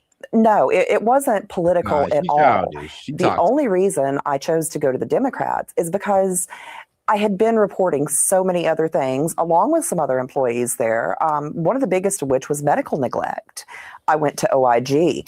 I went to a federal judge. I went to different politicians, both Democrat and Republican. Nobody would listen to what we were trying to tell them was going on there. One of the top issues for survivors is that only Ghislaine Maxwell has been charged related to the Jeffrey Epstein case. And Todd Blanche, for his part, has said no further charges should be brought. He said he's looked at the evidence. Hey, yo, guys. So the warden for the prison that she's in is Dr. Tanisha Hall. I mean, I wonder what race is she? I wonder. Since what he's seen, no further charges should be brought. I mean, what do you say to that? Well, again, we've pleaded with the survivors. If there are specific names of people that are still alive that have, committed terrible crimes to underage girls, then if they would tell us, we will bring them in. And in a bipartisan fashion, we will ask them every question under oath. And if we can have criminal referrals to give to Todd Blanche at the Department of Justice, we are able and willing to do that. I've got Nancy Mace on the committee, Anna Paulina Luna, Lauren Boebert. These ladies on the committee, these Republican women, they are just as committed to prosecuting people and holding people accountable for wrongdoing. I've subpoenaed all the documents from the estate. We have every single document from the estate. Many of the survivors and their attorneys thought that getting the documents from the estate would lead to some names of people that could be convicted, but there weren't any. Now, did someone go in and clean out the estate? The lawyer said they didn't. The accountant said they didn't. Did the federal government? I don't know. We have lots of suspicions about Epstein, whether he was an asset for a foreign country or the United States. We're trying to get to the bottom of this, and I think we've been very transparent with it. It's just been a very difficult case because there's not been any evidence revealed other than many hundreds of poor innocent women that have come forward and said how they were abused by Epstein and Maxwell. All right, guys, let's go ahead and get into the next one there. Yeah, my bad. I was trying to look up this, Tanisha Hall. This is the warden of the prison that Ghislaine Maxwell is in, which is kind of crazy that she's getting such great treatment. But all right, though, let's go ahead and move it along. Let's look at the right side of media with Sean Hannity and Lindsey Graham. Yeah, prepare yourselves for this one.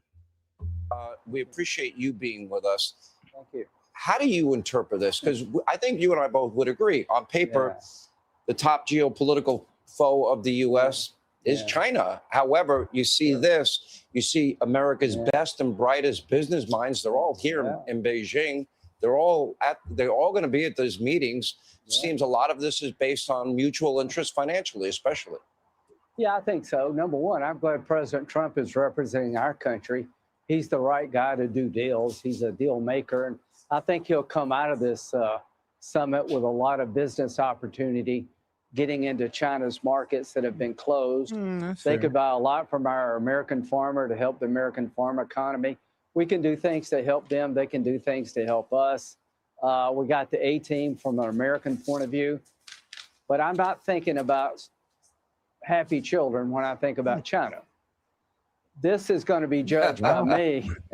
By me. Hey guys, what's so interesting too? So yeah, I mean, if you can't really find any pictures of Ghislaine Maxwell warden or anything like that. Yeah, any of her information is not going to be public information, of course, because of privacy and all this good stuff.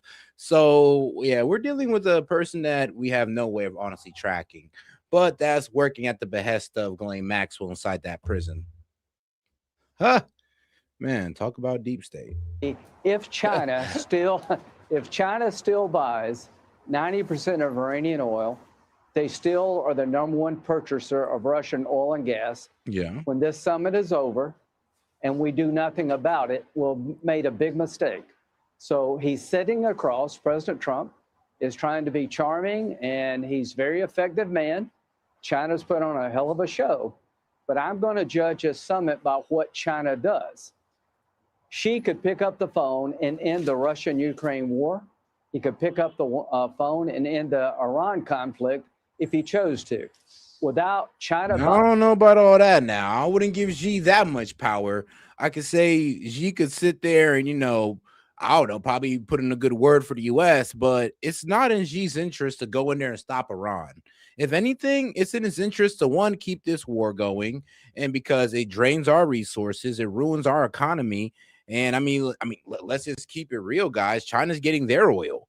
So, and they also get to see our weaponry in action and get to go ahead and make improvements to their own.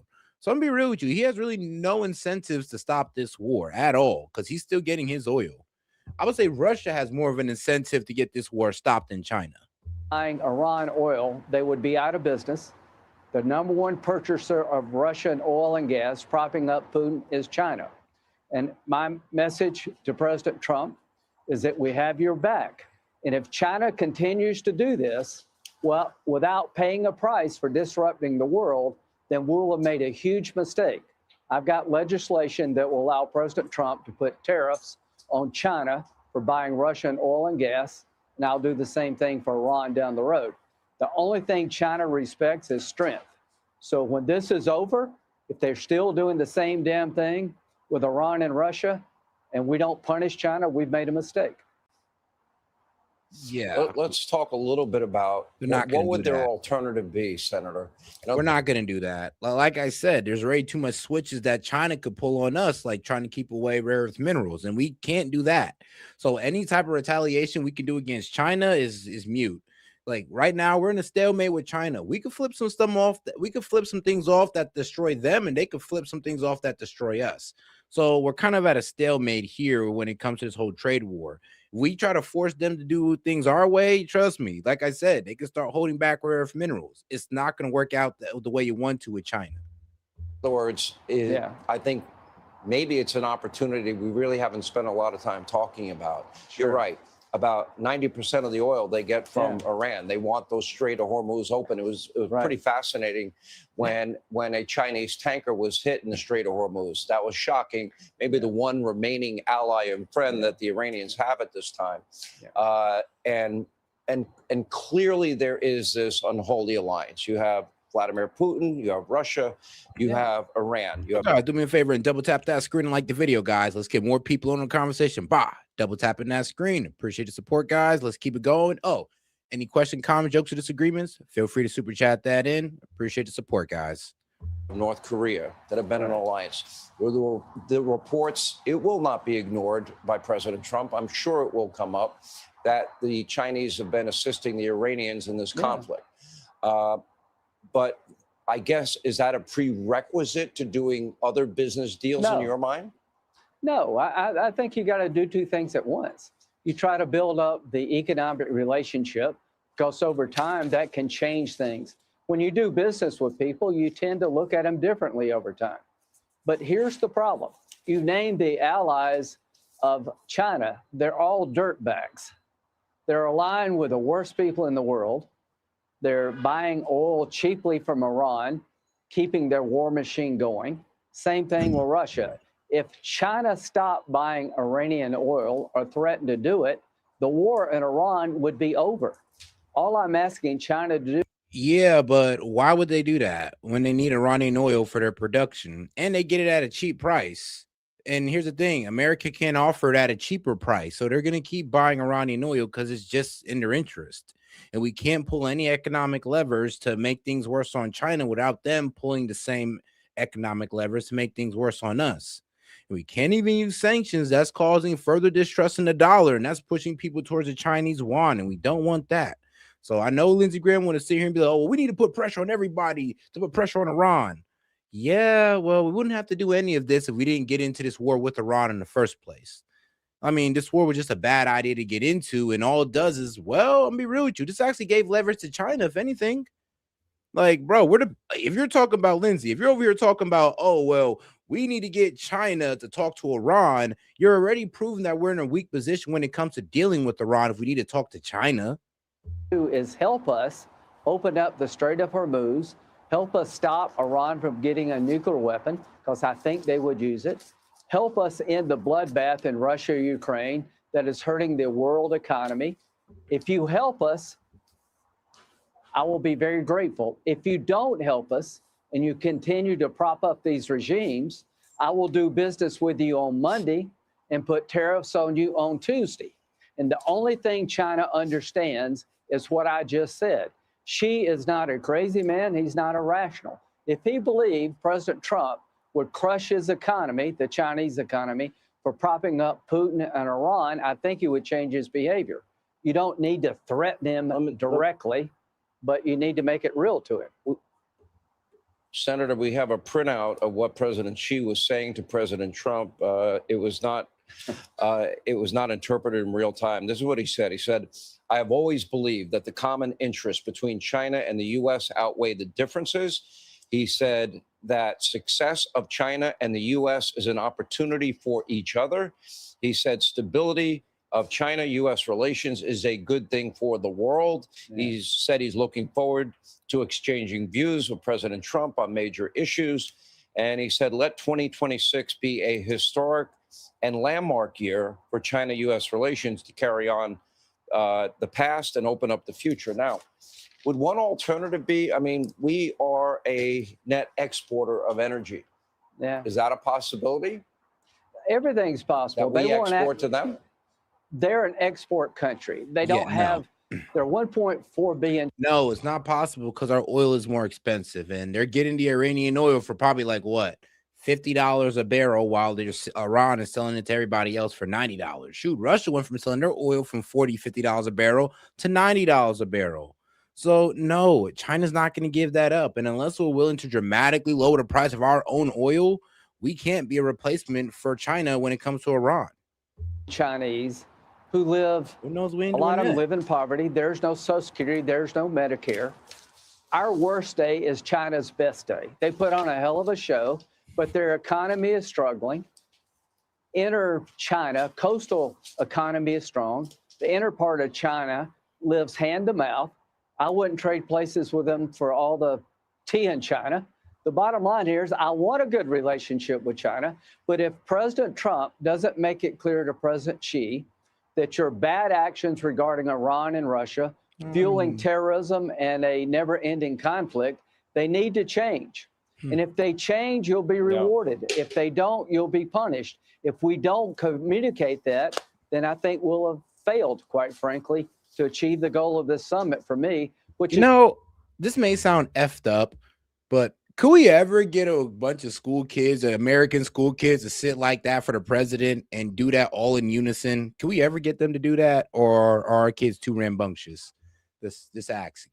And I think we'll have failed, quite frankly, to achieve the goal of this summit for me, which is to get China to be more normal.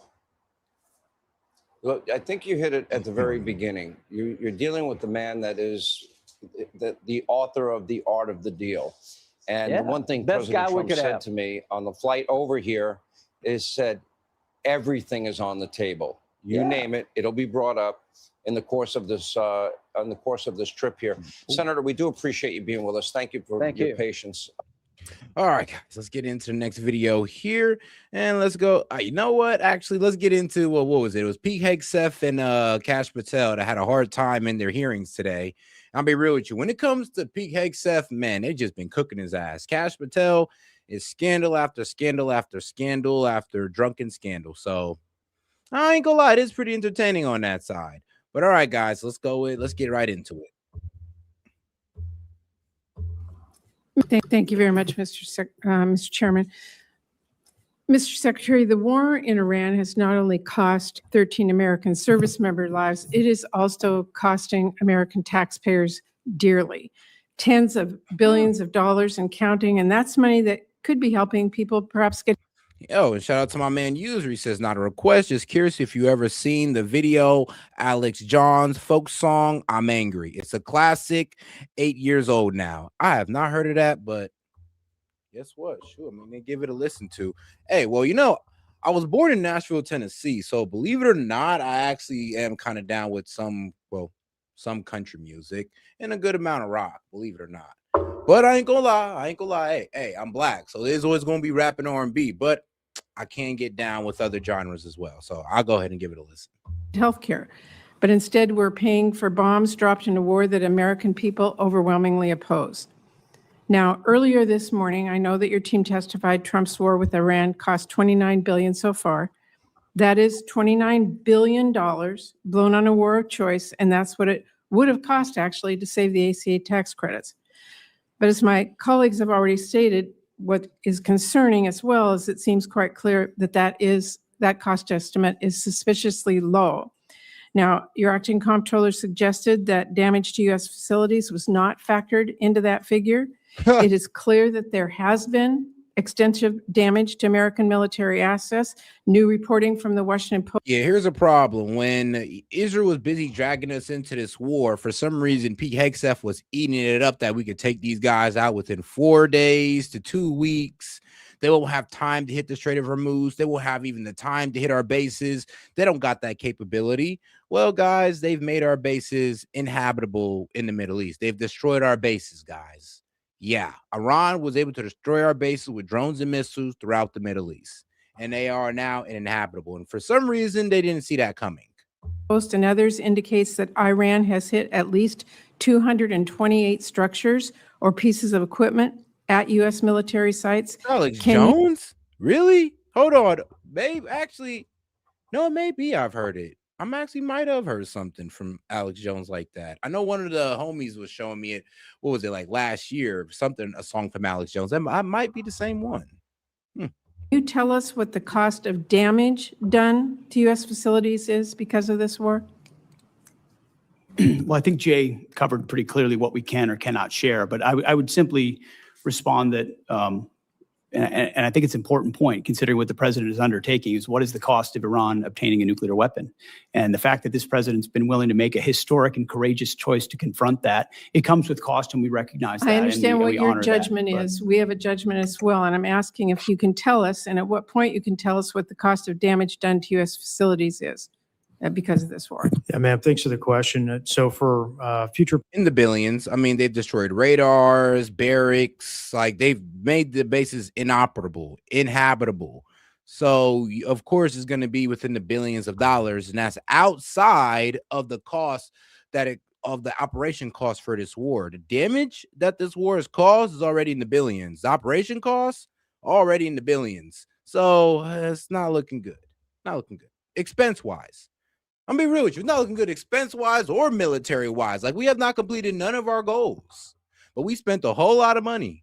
posture in the Middle East, we don't know what that's going to look like. We don't know how we're going to design these bases. The damage to date, you do not have any cost estimate on it at all. For the military construction, I don't have a cost estimate to provide you at this time. Well, when will we get that? Again, it depends on what the future posture is, how we decide to construct those bases. To date, you know what has happened? AKA, we don't even know if we'll be able to have those bases there anymore. That's why he's saying that. He's like, I can't give you a cost because we're not even sure if we're going to get the green light for the UAE and Saudi Arabia and Qatar to let us have their bases there, because it's proven to be more of a liability than an asset. That's why he said we don't know the cost, because we might not be rebuilding those bases. We can't get that number, and that is a real concern to us. Our job is to appropriate dollars, and we're just told it's coming, and we don't get it. So it's very hard to do our budgets. And right now, Mr. Secretary, people are paying $4, $5, even $6, $7 for gas, and American taxpayers are now on the hook as well for paying for this disastrous war. You're spending families' hard-earned tax dollars on a war that many strongly oppose, and you're forcing people to pay more at the pump, and yet you're not even providing a real breakdown for the cost of this war so far. We have no real details. You have indicated that. And yet now you want Congress to send you $1.5 trillion more. To me, that is unacceptable. And I hope our Republican colleagues to keep it going, though. Like, all right, I'd have to look at Pete Hegseth like he was retarded too. Just like, hold on, dog. So you want more money for a war you completed no goals on? I'd have to ask him, how about this? I'll give you $200 billion for every goal you completed. All right. Did you get regime change? Nope. Well, I guess you missed out on that $200 billion. Did you get rid of their missiles and drones? At least like, I don't know, 80% of them. Oh, no, they still got 70% of them. Oh, the complete opposite. Well, that's another one you missed out on. Shoot. Oh, do we have the enriched uranium? Oh, we don't. Oh, okay. Well, I guess you just don't want no funding for this war then, because what the hell are we giving funding for a war that's not getting any results? will join us in not only rejecting that absurd request, but in insisting that the American people get the actual answers on how much money, their money, we are spending on this. Now, let me turn and say, Secretary Hegseth, The president has called Medicaid, Medicare, and child care little scams and said, quote, we're fighting wars, we cannot take care of daycare. I'm just trying to understand that. Is it your position, since you're asking taxpayers for another $500 billion for the war, that American families should be forced to give up child care and health coverage so that you can have $1.5 trillion for this budget? Oh yeah, guys, and if you want to double your support towards the call in, you can go ahead and send in your support on Venmo as well. So if you send $1 on Venmo is worth $2 you send on Venmo is worth $4, and so on. So whatever you send on Venmo is worth double towards the goal. Appreciate the support, guys, and let's get right back into it.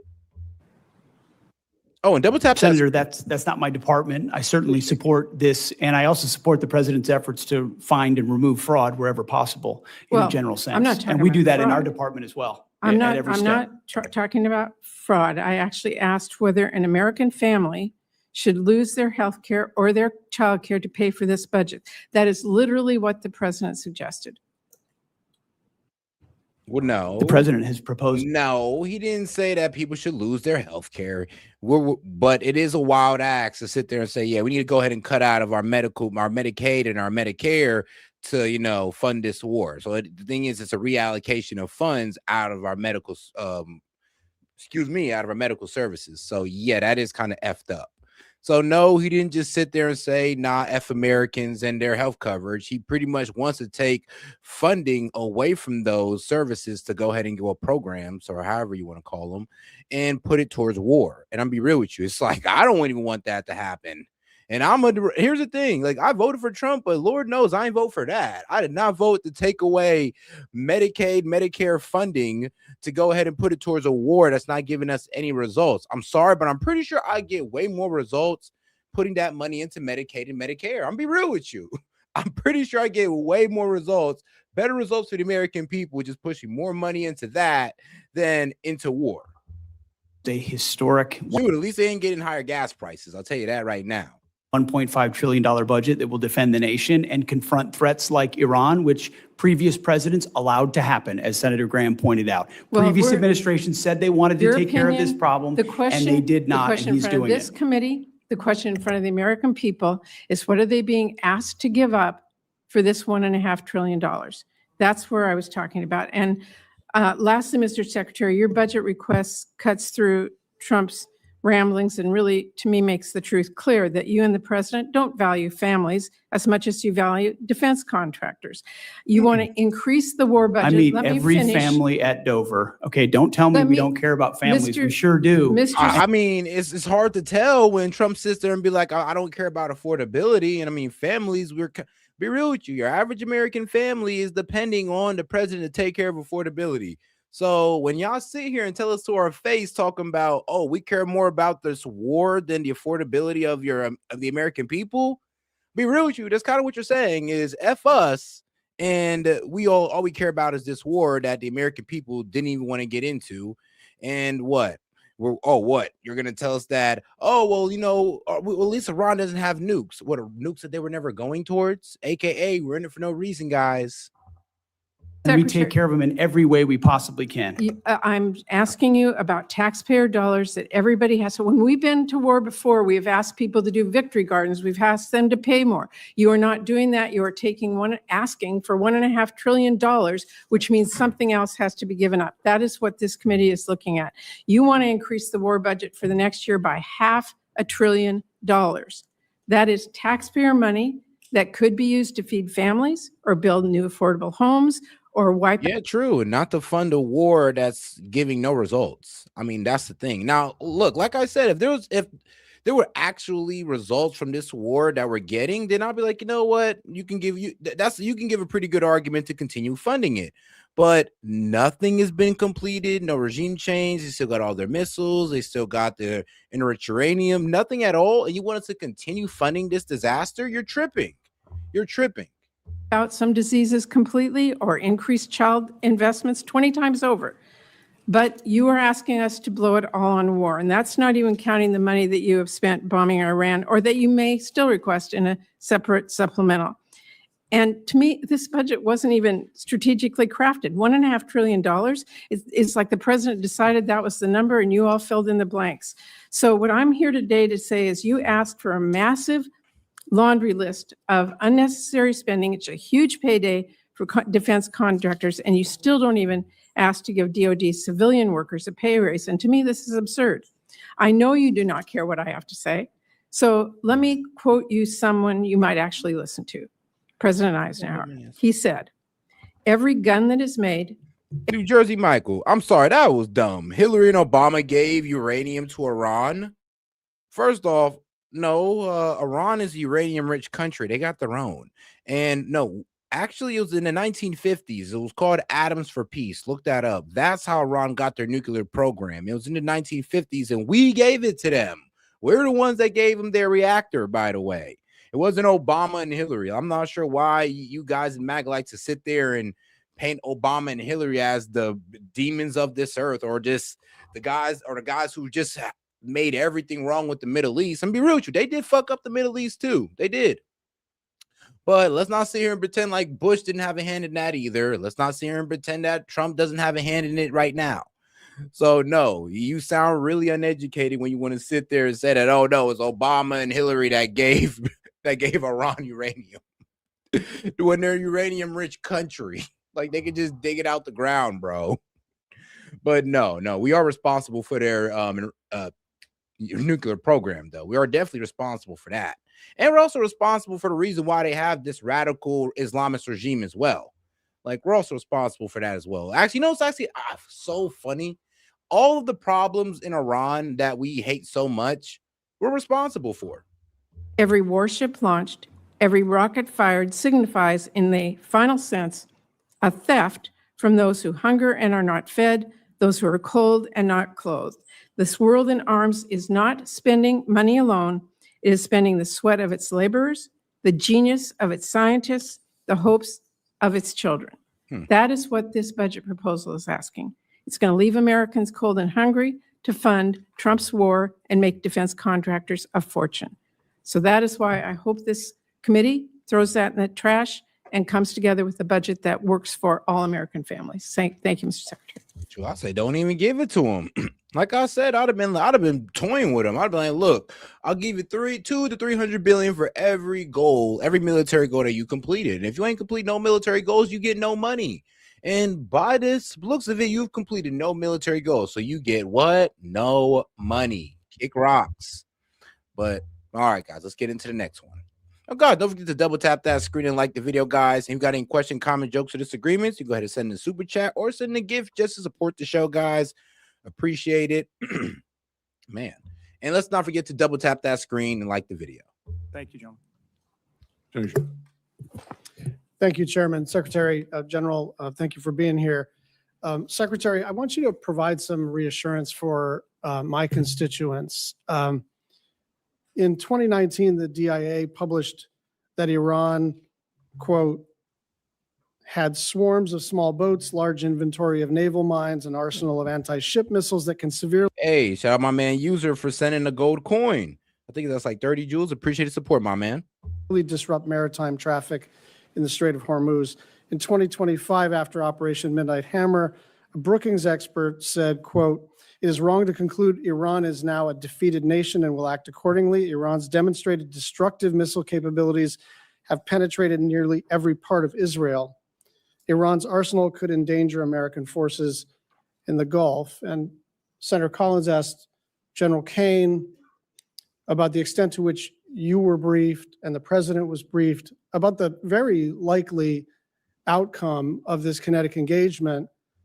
And there are some data points that seem to indicate that we did not see all of this coming, or that we didn't account for it. We may have been briefed on it, but we didn't account for it. Parts of the THAAD and Patriot systems in South Korea were moved to the Middle East. This is after the war. After the war, munitions were moved from around the world to defend U.S. sites in the region. There was a rush to evacuate United States personnel, and Iran struck more than 200 structures and equipment at 16 U.S. sites. So, Secretary, can you just reassure us that this was all foreseen and part of the plan, or can you tell us whether there were any surprises here? Well, thank you for the question, Senator. I can reassure you that it was all accounted for. Every aspect of this was poured over by the Joint Staff. So you accounted for the Strait of Hormuz to be closed, and why did Trump come out and said, well, damn, I didn't know they was going to close the strait? Oh, so you accounted for them attacking our military bases and decimating them. You accounted for that, and that was okay with you guys? No, I'm pretty sure you guys were caught by surprise. There's no way you guys looked over this, looked over the fact that, Iran could close the strait and destroy our assets in the region. You know what? We're still going to launch this war. I doubt you guys were dumb enough to think that or to accept those terms. Pretty sure you guys went in there and said, you know what? We could hit them so hard, they won't even have time to move, take out their leadership. They won't have time to lead to even take out the strait or to attack our bases. Well, take over the strait or attack our bases. And we're going to win like that. I'm pretty sure they went on that logic right there. Hit him hard, an all campaign, and they were just going to be so destabilized that they could barely move. Well, but that did not happen. Not whatsoever. No, we hit them. They established a mosaic defense where they could pretty much pop off leaderless, and all arms of their military was able to fire back in every way, shape, or form, from their Navy to their air fence to their Air Force. And well, by our Air Force, I mean their missiles and drones, because let's be real, they ain't flying jets out here. Civilian leadership and represented in pursuit of a very clear goal. And the chairman laid out correctly what the metrics militarily were from the beginning, whether it's ballistic missiles, Iran's Navy. You can't contest a blockade if you don't have a conventional Navy, destroying the defense industrial base. But it was all in service of ensuring Iran never has a nuclear weapon. So as a for example, I mean, that was, so I want you to know, it was all seen through the lens of preventing Iran from having. I understand that's the underlying objective, and I do not dispute the military success. I don't think there's any doubt that when the most powerful. Hey man, shout out my man Andrew. He sent in a laughing disco for $250. Appreciate the support, my man. Actually, I think I seen your chat in. I think I seen you say you damn near disagree with me on everything, but I finally seen the light. You know what? It's pretty much like this. People say I've seen the light, but honestly, I think I'm just being consistent with what I've always stood for. Like, I've always stood for putting America first and making sure that the American people prosper. As soon as Trump goes outside, as soon as Trump went outside of that in every way, shape, and form, I'm just like, yeah, I can't support this. I can't support it. And then when I bring it to MAGA, they're pretty much doing the same thing that the leftists did with Biden when it came to his mental health and the economy. And I just can't stick with that. Like, I didn't accept it from the left, and I'm not going to accept it from the right. So honestly, I just think I'm being really consistent with my stances. Like, I voted for no new wars. I'm not getting that. You're going to lose me. I voted on bringing down inflation and bringing down gas prices. You're not doing that. You're going to lose me. And I know what they like to say. Oh, well, as soon as this war is over, everything's going to go flying down. Well, I'm sorry. You just don't know how logistics works. It's going to take about 6 months for that to happen. So once again, y'all lost me. And they kind of cooked the midterms for themselves, but they don't want to admit that either. But like I said, it's not even about me, seeing the light. I think it's about me being consistent and understanding that, MAGA is no longer going in the direction of America first. At this point, it's more about Trump first. It's not America first, guys. It's Trump first. Whatever Trump does is honestly more important to, I'm going to be real with you, than the prosperity of the American people. I mean, look what Trump is saying to us. They asked the man right to his face. They asked him. They said, look, like, do you even care about the affordability of the American citizens when it comes to Iran? The man was like, look, man, don't even cross my mind. Iran cannot have a nuclear weapon, aka he does not care how expensive this gets on the American people. He doesn't care about your average American citizen. And you know what's even worse? Like, when I'm over here telling this to MAGA, they're going like, oh, well, you're just mad that he's not doing what you like anymore. Bro, are we all not supposed to be on the side of lowering taxes? Are we not all supposed to be on the side of bringing jobs back to America? Are we all not supposed to be on the side of no new wars in the Middle East, seeing that the past couple interventions all of the interventions never work out? Is this not just supposed to be common sense at this point? I thought we were the party of common sense, but we turned into the party of insanity real quick. Over the Iran war, by the way. It's crazy out here, but I'll stop ranting. most well-funded, most technologically advanced, most disciplined, most trained military in human history sets out to do something, they almost always accomplish it. And so that's not what I'm talking about. I'm just wondering why we're moving THAAD assets from South Korea after the war started. I'm just wondering why there was a scramble to evacuate personnel. And I'm wondering why the President of the United States, our commander-in-chief, said that he was shocked that Iran would retaliate by striking other countries in the region. This was not just foreseeable, it was foreseen. It was, you don't need to get into a skiff to understand. I'm sorry, but like I'm gonna be real with you. If you paid attention to geopolitics, you knew that Iran was gonna do that. We all knew that Iran was gonna close the strait if we attacked them. They told us that they were gonna do it. So when Trump acted surprised, I was about to put my head through a wall. I'm like, dog. They sat there in the front of the world and said, look, if you attack us, we're going to close the strait and we're going to start attacking U.S. bases in the region. What the hell do you thought they meant by attacking U.S. bases in the region? What do you think they meant? Well, I'm going to tell you, the U.S. bases in these Gulf countries, in the region, guys. So I'm sorry, but when they sat there and said, oh, we didn't see this coming, I'm like, no, yes, you did. You just didn't think Iran could do it. That their likely play was to asymmetrically retaliate and then to close the strait. And then it happened. And then the president said, gosh, who could have seen this coming? I'm just trying to figure out, for those of us on the left and the right who are wary of regime change wars, who are wary of happy talk, who have learned through terrible experience the cost of this kind of adventurism. Why is this any different, and why didn't we see this coming? I appreciate your lauding of the force up front, and earnestly, that it's the greatest fighting force on planet Earth. You come on, bro. Don't be so low IQ, my friend. Do not be so low IQ. Like, why don't you just be honest? You don't care what Trump does. If I didn't care what Trump do, I wouldn't be mad at him for starting this war. Like, what are you talking about? Like I'm saying, bro, I can't even get like a real honest like debate with this. It's like people are just going off of pure, oh, well, you just must be a leftist even though you voted for Trump, or oh no, set now you're a libtard, bro. I'm literally a conservative. I have some of the same values you do. The problem is that Trump is not holding up to those values, and you just want to keep riding along with it, even though you're not getting anything out of it. That's what's killing me about you guys, and all you guys want to sit here and say, oh, you're just mad because you're not getting what you want. Okay, I mean, so we're not getting lower gas prices, we're not getting a better economy, because I'm gonna be real with you, affordability goes with that. And just because we're getting a high marks on the stock market, just because the corporations are making billions of dollars, don't mean the American people are making money. So I'm sorry, but the American view of the economy is still pretty damn poor. Why? Because their affordability is not going anywhere. And guess what, guys? Guess what? You know, these prices going up, and you guys want to be like the whole, oh, well, what about Biden? The prices were still higher under Biden. Well, guess what, dumbass? I'm sorry. That's a bit mean. But guess what? Guess what, my friend? Yeah, we had more buying power under Biden. We lost $3,000 of buying power under Biden.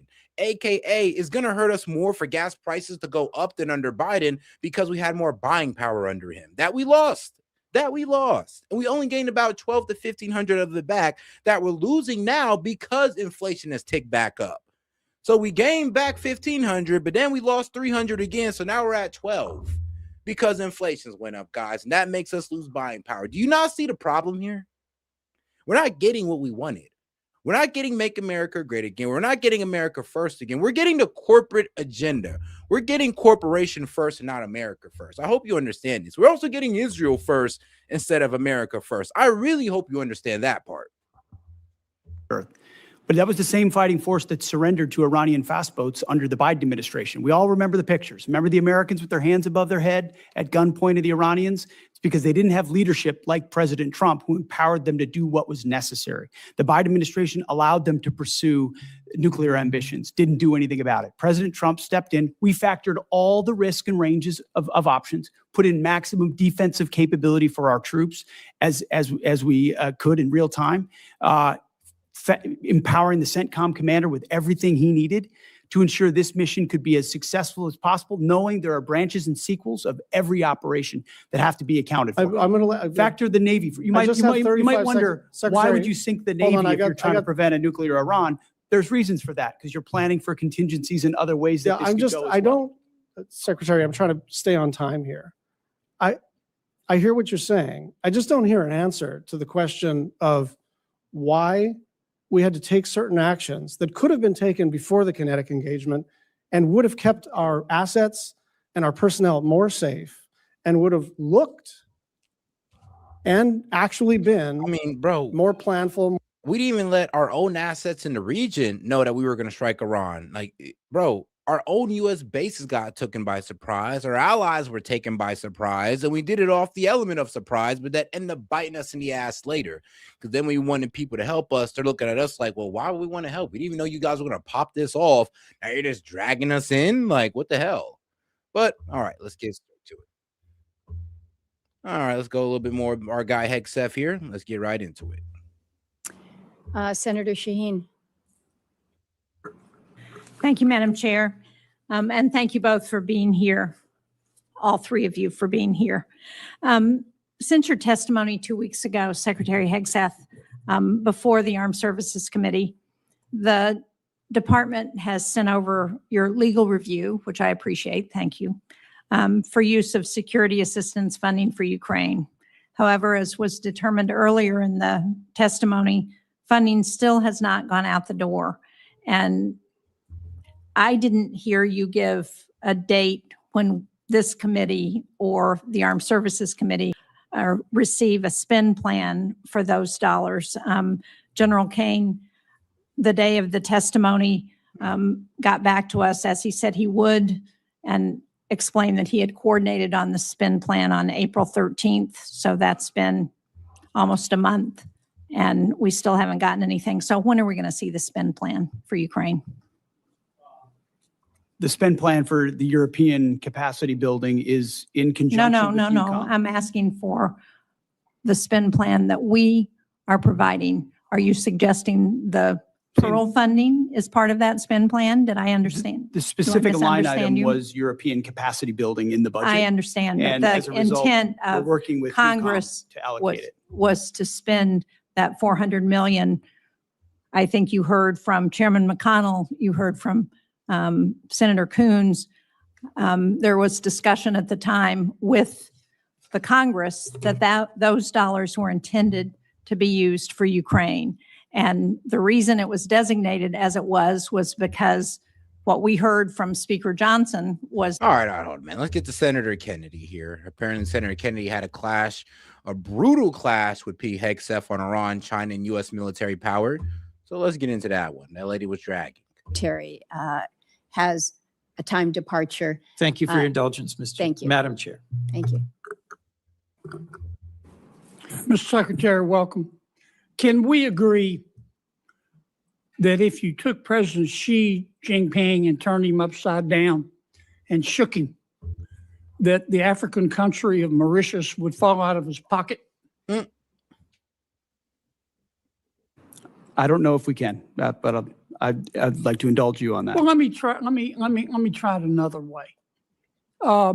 Mauritius is good friends with China, is it not? I mean, shoot, there's a whole lot of African countries that's good friends with China. Understand there's some level of a relationship there. Yeah. Yeah, like they're BFFs or whatever the young people call it. Prime Minister Starmer wants to give Diego Garcia and the Chagos Islands to Mauritius, which has virtually no connection with the Chagos Islands, who will promptly give a spare key to Diego Garcia to China. Is that accurate? What I would underscore is that Diego Garcia is a very strategic location, and having the ability to operate there for the United States military is going to be critically important in the future. Starmer wants to give it away, does he not? As President Trump has stated, there's been some pretty bad deals made by the Brits as it pertains to Diego Garcia. I'd like to hear you. I mean, the president's been back and forth on this, and I've talked to him a lot. He's he is not going to agree to that, is he? No, as the president has stated, it was a bad deal that was cut by the UK and Prime Minister Starmer as it pertains to Diego Garcia, as evidenced by limitations that our troops could face in how we use that island. Yes. All right.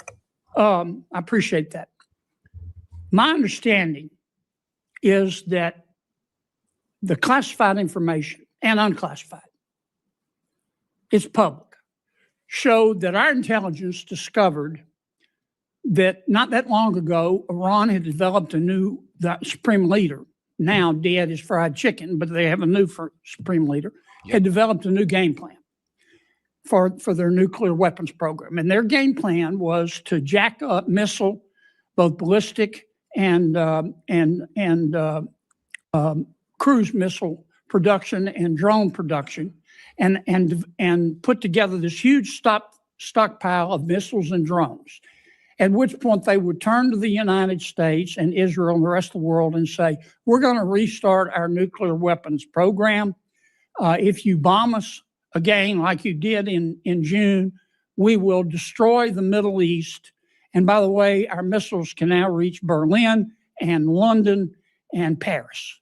Is that my understanding of one of the reasons, the main reason we went into Iran? I think that's pretty well articulated, Senator, that they were trying to use the umbrella of their established conventional stockpiles to blackmail the rest of the world in pursuit of their own nuclear weapons. Now let's talk about Iran today. Which is wild as hell because no. Actually, the problem is that Iran wasn't willing to give up their nuclear enrichment. They didn't walk in and just say, oh, yeah, we have all these missiles and you're about to let us make nukes or else. It's like, no, they didn't do that. Well, they pretty much walked in and said, like, look, man, if you strike us and if this is what you're willing to do, our options are to start using our missiles, start taking out your assets in the region. And we could also close down the Strait of Hormuz. That's what they said they could do. And here's the thing. We didn't even know that they could reach London or anything like that until, well, the war popped off. So we didn't even have that intel until it happened. And here's the thing. Iran can't reach that distance every day. To get that rocket to go that far, they literally had to take out the payload. So yes, the stuff that we're gonna, make the explosion happen or have its destructive power was taken out so it would go farther. AKA, they were kind of just effing with us. Can we agree that Iran, both the public and the private, it worked. I mean, think about it. Make the enemy think that you can go farther than you really can with with explosives. And the one thing Iran has showed us is that they can't. They can't go about that far, but they sure can do it without it. And so yes, that's why that missile went over 2,000 miles, because they pretty much took the payload out of it. The private sector is being held together right now with spit and duct tape. Spit and duct tape is not a duct. But I'll tell you this right now, though. The main problem with Iran is those hypersonic missiles. Their drones and hypersonic missiles is going to be the main problem. When Iran gets serious, and I mean, that's if we start striking them again, they'll start sending hypersonic missiles, things we can't intercept at the energy infrastructure throughout the Middle East. Doctrinal term, Senator, but I would agree with something along those lines. It's a Louisiana term. I mean, 7 out of 10 Iranians are out of work. We bomb their infrastructure. They've got 70% inflation. Their internet's shut off. You know better than I do what we've done on the military side. Their launchers, gone. Their missiles, for the most part, gone. Their drones, gone. Do they have some left? Yeah. Their Navy, gone. Their Air Force, gone. You can get in an airplane, you personally, and fly anywhere you want to across Iran right now and feel safe because they don't have any air defense. All right, then do it, bro. Yeah, no, that is not how it is whatsoever. I wish it was like that, but no. You cannot just take an airplane and go wherever you at in Iran and not expect to get fired at. No, they will fire at your ass. Like, please do not think it is that sweet out there. I'm sorry, but even our own intelligence has said that no, they still have about 70% of their missiles stockpile. But pre-war, that's pre-war. That's all the stuff they had before this war started. We're not even talking about the stuff that they're making now underneath the damn mountains. It will be, in my opinion, 20 years and cost $1 trillion before they're even back somewhat to normal. And I don't have the slightest idea where they're going to get the money. If they think China's going to give it to them or Russia, they got to learn a hard lesson. Because they don't mean to. Well, all right, I guess they ain't learning that lesson because China and Russia is forking over that money. To that extent, have we achieved our objective in Iran? Objective, as this president has stated from the beginning, is to ensure they don't get a nuclear weapon, and President Trump remains dedicated. Never going towards a nuclear weapon. The problem is you guys want to stop them from enriching uranium. And I mean, they're not doing that. They've already told you that they're not going to do that. And the only way you can stop them by force is putting boots on the ground. Dedicated to ensuring that happens. And everything you described with the military degradation of their country was in service of ensuring they never get a nuclear weapon. This is what I never understood the president to say, I want a regime change in Iran. Jacob, it was already reported that one of our jets was taken down by a Chinese shoulder missile. Are you dumb? I'm sorry, bro, but you're just misinformed. And you've been in here before, and I've grilled you the same way. You're just highly misinformed on this. You don't know anything. They took out one of our jets with a Chinese shoulder pad missile. Like, what are you talking about? Actually, they've hit 2 of our jets. One of them was hit with the shrapnel because it was a heat-seeking missile, and then there was the other one with the Chinese shoulder missile. So 2 of our aircrafts has been hit by their missiles. What are you even talking about? And I want to obtain all of their fissile material. I've never heard him say that.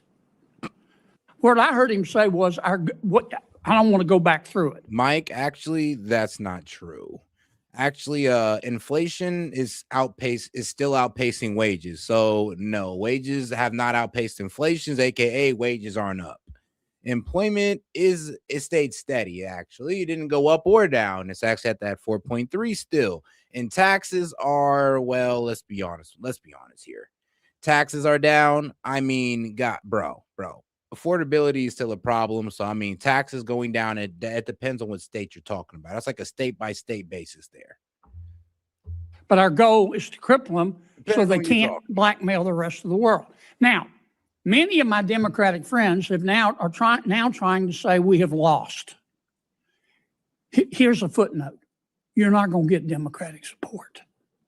Nope. They're not going to support you. Nope. Mr. Secretary. Because they don't support President Trump. I know that's not a newsflash. But they say we've lost. I don't get it. I don't understand how we've lost. Easy. Let me explain to you. The regime has control over the Strait of Hormuz. We have not caused regime change. They still have hundreds of thousands of missiles. Over about 70% of their missile stockpile is still there pre-war. Like I said, not including the ones that they're making under the mountains as we speak. So, yeah, we have not completed any of our military goals. That's why it's looking like a loss. We haven't completed any of our military goals against the 16th strongest military in the world. The 16th. Right, dude, they're not even in the top 5 where we're having this much trouble with them. Yeah, that looks like an L right there. That's an L. The strait closed, yeah. How the fuck is the 16th strongest military in the world holding off against the strongest military in the world? And here's the funniest part. I mean, how the hell is the strongest navy in the world can't open up the Strait of the Moose from a navy that's, I'm gonna be real with you, that's really not even on the top 10, top 20 ranking? Like, come on, guys. You can't understand how that's an L. And here's the thing. This is why NATO don't want to even try. Why? Because if the strongest military in the world can open up the strait, what makes you think they can? But if we continue that blockade where nothing's going... Yo, and shout out to John Tripp. He said it the best. Well, you can't defeat geography, and that's what the Iranians have on their side. Geography. In and nothing's going out, eventually they're going to have to shut down their oil fields, are they not? Half of their oil fields are low pressure. Once they put them down, they're not going to get them back up. Am I missing something here? No, that's why the president is right when he says we hold all the cards, and we do. And we've got the best deal maker in the world. What cards do we hold? We don't even have escalation. We don't have escalation dominance. That's the whole reason why we're so afraid to commit to plant and bridge and power plant day, because we know that they're going to commit to bridge and power plant day across the Gulf region. So, yeah, we don't have all the cards, or trust me, these guys would be accepting our maximalist demands, but they're not. They're over here trolling us, giving us their maximalist demands. So that already shows right there that we don't have all the cards. We'd be getting everything we want out of them. If we had all the cards, we'd have control of the strait, not them. But I mean, if you want to sit there and be delusional, I mean, go ahead. Able to make the best deal for the United States of America. And if we have to go back at it as the Department of War, we're ready to do that as well. Well, keep two things in mind. You're not going to win over my Democratic friends. It's not worth getting your blood pressure up. Focus on other things. And number two, just keep this in mind. America first does not have to mean America alone. America first does not have to mean America alone. We need all the friends we can get.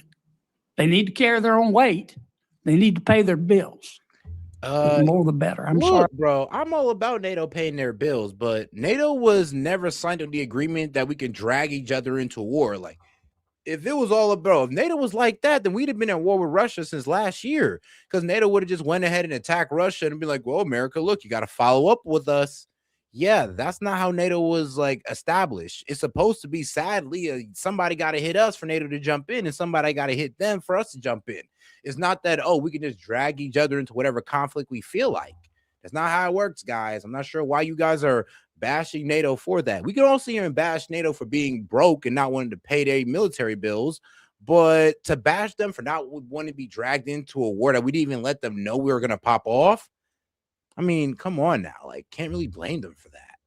But all right, though, let's go ahead and get into, let's see here, Kash Patel. Let's see how he dealt with his grilling. Oh, here it is. Patel. Thank you very much. Manners. Thank you for joining us, Vice Chairwoman. No worries. And I appreciate your presence. Thank you very much, Mr. Chairman. Director Patel, I want to start by recognizing important work by the FBI to crack down on fraud.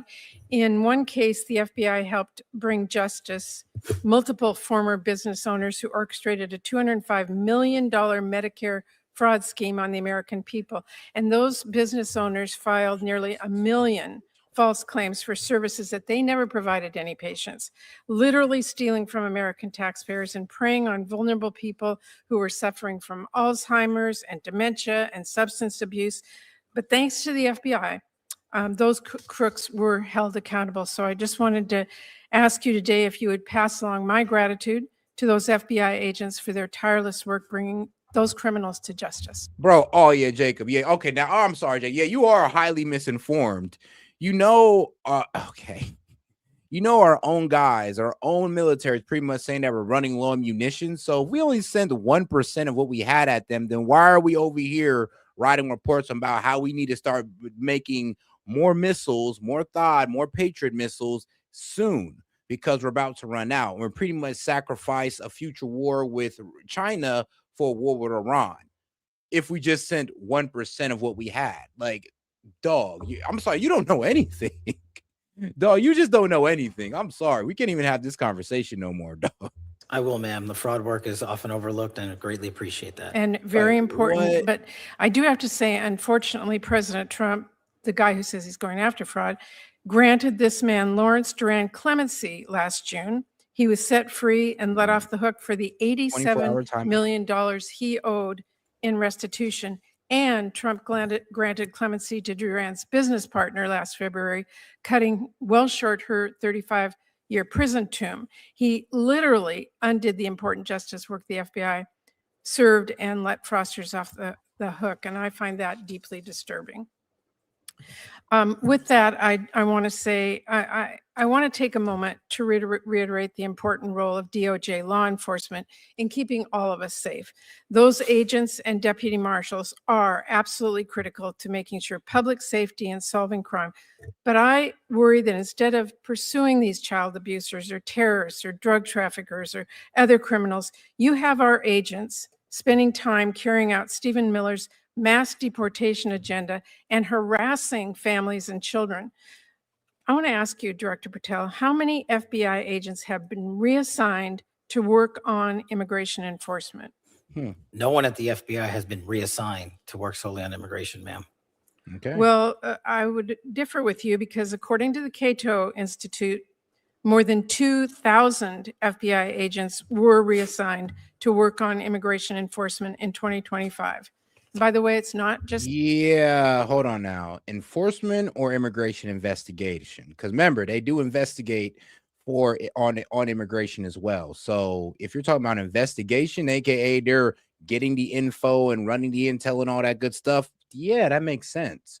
But if we're talking about they're out there in the streets with ICE locking these guys up, then I mean, okay, I see the fault there. That would be wrong. But remember, they can still be running investigative work for ICE as well. the FBI, more than 2,000 agents from Just the being DEA, more than 600 from the Marshal Service, and more than 1,000 ATF agents are spending their time on immigration enforcement. That has really pulled critical, highly trained assets off. Yeah, but that's the problem though. It doesn't immigration enforcement, or they're just doing an investigation work for ICE so they can do better on their immigration enforcement, or so they have intel for their immigration enforcement. Like, yeah, I don't know. You got to kind of sit there and like, what are they doing for real? Because you just saying immigration enforcement. I mean, which part of it? Like the investigative work or the actually going in there, kicking indoors and locking them up work? Because you're right. That's supposed to be for ICE. But I mean, if they're investigators, I mean, come on now. They are the Federal Bureau of Investigation. They can do that. They can do that. Of work to keep our communities safe from drugs and guns and other threats. And I find that deeply disturbing. Now, Director Patel, I want to ask you about a number of extremely troubling stories recently about your leadership and temperament and what's happened to the FBI with you at the top. And in response to all the concerns about your leadership, instead of righting the ship, you've taken to polygraphing your employees to scare them and attempt to rat out leakers. There are reports that you're using FBI resources to investigate journalists for reporting what's going on. And that is absolutely not what this committee intended when we funded the Bureau. So can you commit to this committee today that no agent hours have been pulled from other work like counterterrorism or violent crime investigations to work on matters related to negative press about you or your personal lawsuit? Senator, I greatly appreciate the question. No, it is kind of now, you know, it's so funny though. What was it? I think it was his girlfriend who's a country star singer was out here suing people for calling her a Mossad honeypot, which was hilarious. Like, bro, because I'll be real with you. Like, if you look at the two, I ain't gonna lie, it does like Cash Patel look like he got a little bit too lucky. So I don't know. Maybe his girlfriend is a Mossad honeypot. Allegedly, reportedly, supposedly. Don't sue me. And I can tell you unequivocally, this FBI is targeting and investigating no journalists. This FBI is targeting no journalists. The Obama and Biden administrations targeted dozens of journalists, sent out 1,200 interviews. I didn't ask you about the Biden administration. I asked Well, if you can commit to this committee that no agent hours have been pulled from other work. We have not done so. Okay, well, there are reports that are using FBI resource to investigate journalists. You are saying to this committee today that that is not true. That's correct, ma'am. Okay, well, let me just say, Director Patel, we need a serious budget, but we also need serious leadership. And I will say this, there's one clear priority in Trump's overall budget, and it isn't law and order, it is war. Because while Trump is proposing cuts to programs that really do keep people safe, he wants to increase war spending by $500 billion. And Yep, on a war with no goals reached, none at all. But we're just supposed to keep spending money on a war where we're not getting anything really done here. Like I said, Strait still closed, regime still in power, still have thousands of missiles and drones, but you want $1.5 trillion more to spend on a war we're getting no results on. Man, if you don't bring your ass back home. I don't need to tell anyone here we are not going to bomb our way to safer communities. So I intend to help rip that budget up and write bills that keep families safe. But beyond that budget, we need serious leadership at the FBI. that Oh, guys, make sure to double tap that screen, like the video, guys. We got about over 300 of y'all in here. Do me a favor and double tap that screen. American people can trust. And I am deeply concerned about the reports that your leadership has not been serious. We need somebody at this agency who's focused on solving criminal cases, not passing out branded bourbon or jetting around the globe. Your job is to be reachable. And I know Senator Van Hollen asked you about this, but I got to say, if you want to pass out liquor or pop bottles in a locker room, stick to podcasting, leave law and order to people who really do care about justice and appearances. That is really critical. And it's what I am really deeply concerned about, and so are many people. Thank you, Mr. Chairman. Can I respond? This is what real leadership looks like at the FBI.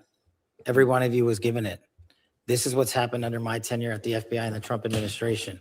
20-point drop in the homicide rate, 45,000 violent offenders arrested last year, twice as many as 2024, 2,450 criminal gangs disrupted. That's a 322% increase from 2024, 6,900 child victims. Bro, when the Afghanistan war started, bro, I was like 6 years old. What is wrong with you guys? So because you can't come up with a good topic, I mean, well, not a good topic, because you can't come up with a good argument, you got to sit there and cry about you being in Afghanistan. Oh, thank you for your service, by the way. I truly appreciate everything you've done for our country. But don't sit there and cry about it, bro. You're kind of taking away the awesomeness away from it if you're going to sit there and cry about it. Like, well, I was out there in Afghanistan. Thank you, by the way. But bro, that's not a good argument on why this war is a good thing or how this war is helping out the American people. You being in Afghanistan doesn't mean anything. And you talking about Afghanistan or Afghanistan happening while I was like 6 years old, that really don't mean anything. Victims have been located since I've been in the seat. That's 144% increase. 2,900 child predators and human traffickers arrested. That's a 70% increase. And we've arrested 8 of the top 10 most wanted fugitives in the world in 14 months. That's twice as many in the 4 years combined. That is what the men and women of the FBI are doing, well-resourced. Everyone should take a look at this. If people want to continue the baseless, fraudulent, false personal attacks at me, that's great. Keep the target on me, as I've always said, but the mission has never been better. Mr. Chairman, if I could just respond to Senator Murray. I appreciate the work of our. Yeah, Brad, no, their Navy's not destroyed. They still got speedboats out there closing down the Strait of Hormuz. Our own intelligences came out and said that they still maintain 60% of their Navy. So no, and their and dominance over their airspace, yeah, but 2 jets got shot down pretty much, and 1 got nicked and had to land. So I'm not really too sure about that air dominance, and they don't have nuclear weapons. They was never going towards a nuclear weapon at all. So I mean, you're acting like it was Iran's goal to have a nuclear weapon, and we stopped them, but we didn't. They was never going towards one. And guess what? They had 60% enrichment since 2001. So if they really wanted to nuke, they could have went for it by now. Well, at least 5 years back.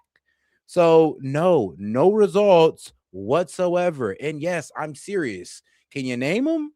Because you said the Navy's been destroyed, but we're still dealing with speedboats. Did our destroyers, did our vessels not just get done shooting at speedboats? That's their Navy, buddy.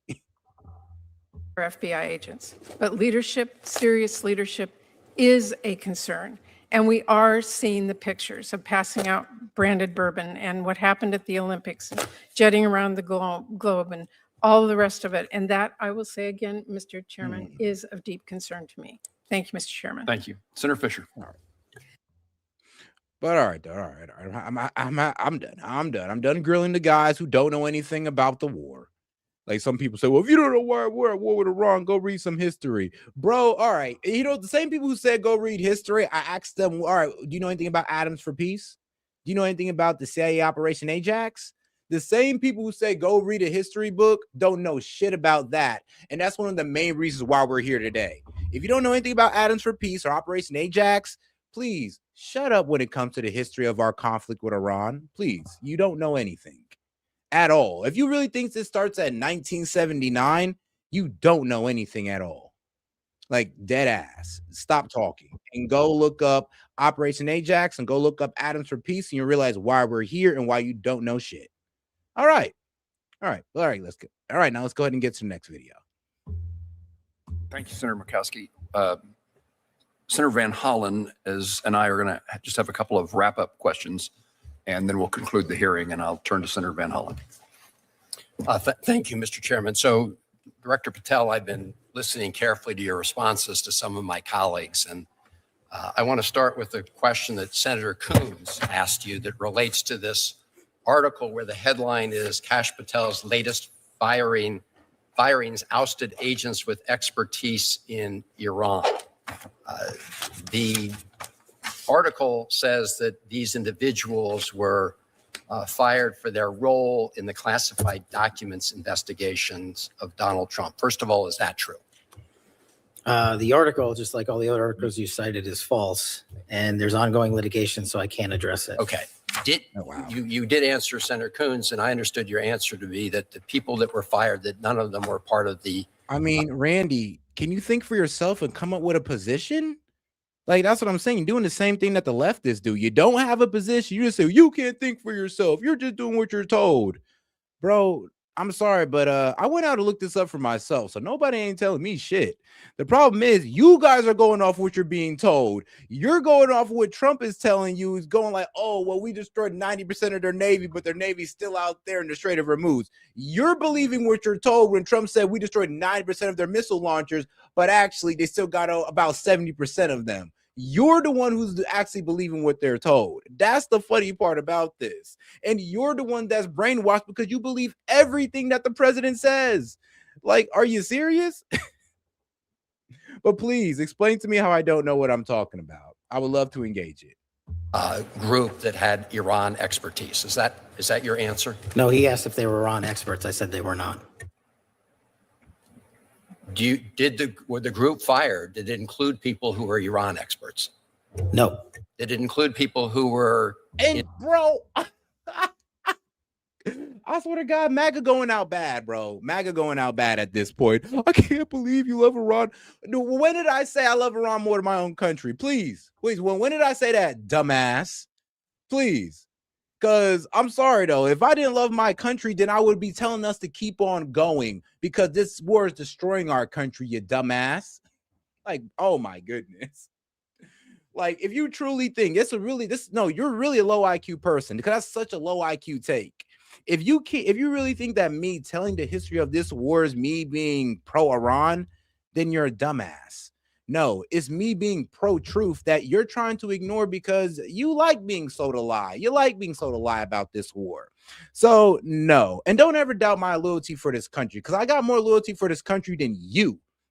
Because you're okay with a war that's making things harder on the American people, your own people. You're okay with a war that's destroying our image, your country's image. So don't talk to me about loyalty for this country when you have not showed it one bit. You showed more loyalty for Donald Trump than this country. So don't talk to me ever about that. Involved in counter-espionage activities with respect to Iran? I don't have the list in front of me. So you don't know whether or not you fired people with counter-espionage experience with respect to Iran. You don't know the answer to that question. I terminated anyone and everyone that weaponized law enforcement. I see. So it was related, obviously, to the classified documents case. So that's not what I said. Brad, this is why I know you're a retard. They had 60% enrichment since 2021. If they wanted to make a nuke, they could have made it then. And Iran has never made any public statement that they want to go towards a nuke. Actually, there's public statements of them putting down a religious law saying that they will never go towards a nuke. So you don't know what you're talking about, and you can't even provide a source of where Iran says that they will now be going towards a nuke. You can't even provide a source. But I can give you a source. According to the IAEA in 2001, it has been confirmed that Iran was at 6% enrichment, and they've stayed there ever since. Where's your source? Oh, you don't got one. Of course. Director Patel, I understood you to say in response to Senator Murray that you've not redirected FBI resources toward the immigration enforcement effort. That's not what I said. Okay. Have you redirected resources away from your core FBI responsibilities toward the mass deportation effort? No one at the FBI has been permanently reassigned on the immigration front. And when we pull the numbers, the FBI's overall operational field expenditures surged periodically for immigration enforcement activities, including the arrest of 2,000 people with direct ties to foreign terrorist organizations, was 2.4%. So, okay. So the key word there, I guess, was permanently. You have not permanently reassigned. Is that what you reassigned temporarily? Surges, yes, sir. All right. I know I got a bit too off course with the whole Iran talk. Thanks a lot, chat. Appreciate you guys, though. Make sure you guys double tap that screen. Of course, I know you guys enjoy me roasting some of these retards in the chat who don't know a damn thing, but act like they do. It's like they'll tell you that you're wrong, but they can't explain how you're wrong. They're like, watch out for those types. But all right, though, let's get into this one, man. James O'Keefe, this was a really good video. So some people from the Trump administration went on dates and they pretty much got caught calling Trump a madman and pretty much saying how he needs to get out of office, how things has gotten completely unhinged, and there's pretty much a type of rogue group of staffers just doing whatever they want, thinking that they know what Donald Trump would want. I mean, which actually explains a lot. So let's go ahead and get right into it. And it was interesting because I think it was Odin Schroeder. He actually hosted this. It's pretty cool.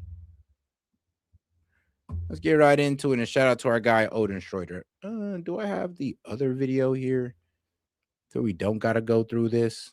Of course I do. Shout out.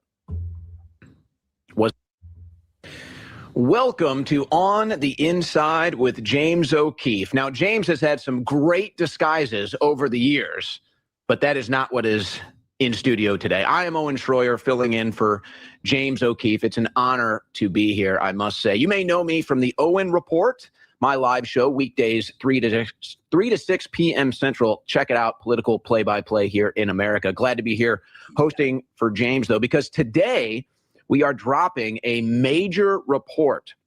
White House Confessions. President Trump's special assistant on the White House Domestic Policy Council admits advisors make decisions based on what feels like a good idea, and an executive White House office budget manager spills, we have to get rid of Trump. Let's watch this groundbreaking exclusive report. Like the decision-making processes are a little bit chaotic. A White House policy advisor opens up about the internal decision-making processes throughout the White House. I think it's just the overall tone and like, the government right now is a little bit unusual. Maxim Lott even acknowledges that officials below Trump will often make decisions for the president, presuming what his stance would be. In theory, everything should sort of come from the president. Yeah. But it might come from the level below him where they're like, I think I know the president well enough to say what he would say on this. Oh, okay. It's like, yeah, we would want to do that. That would be popular. And then at my level, like, I don't know, 5 levels below or whatever, still there's a lot of discretion to be like, this is clearly like. Yeah, that's concerning. I'm gonna be real with you. It kind of sounds like the Trump administration is running like the deep state that we wanted him to get rid of. Like, you're literally telling me that, the Trump is not consulted on none of this. He's pretty much as his staffer is pretty much hitting you with the trust me, bro. I think I know what the president wants. Yeah, that's wild. Wild as hell. And what's going on, Chad? And this is apparently done with no financial analysis or concern. It is just based on assumptions or on what, quote, feels like a good idea. There's no like, oh, well, this will cost 10 million, but like save people 20 million. There's like nothing like that. It's just like, it feels like a good idea, or like the base supports this or this. Oh, that's funny. Yeah, you're good. I like the questions you ask. Oh, thank you. Meanwhile, another White House official who, according to Maxim Lott, could be entrusted to make budget decisions on the Trump. That should have been red flag number 1. She's asking you questions where you got to give very descriptive answers. That should have been a red flag for you, buddy. Administration's behalf openly declares, quote, we've got to get rid of Trump. We have to get rid of Trump. Seriously. He's a mess. He's fucking it up for everyone. Senior White House budget analyst / funding manager. So the guy who's supposed to be helping out with budgeting and funding and all this stuff is pretty much saying that Trump needs to go. And this is the guy who's supposed to be budgeting the Make America Great Again or America First agenda. Woo, man, we are cooked. We gotta get rid of it. Yeah. Benjamin Elliston claims that Trump is a dangerous madman and insists that no one can know that he feels this way. He's a madman. Literally. He's invincible. Nothing can stop him. And that's dangerous. Do people know? I mean, that's true. I could see why. Yeah. I mean, what you mean? Nobody can check Trump. Nobody can check Trump. But if you try to check Trump, you get escorted out. So yeah, that is dangerous. When nobody can check the president and he can never be wrong, you just get escorted out to where everybody's now just kissing your ass. Yeah, you're unstoppable, and that's dangerous. But how you feel about the president? No. Oh, but they will.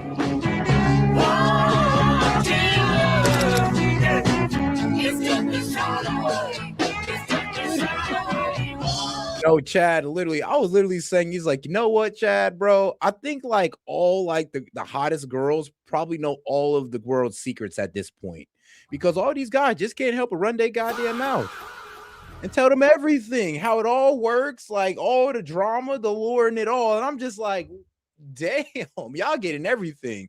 So at this point, bro, like hot women might just be the most well-informed people in the world.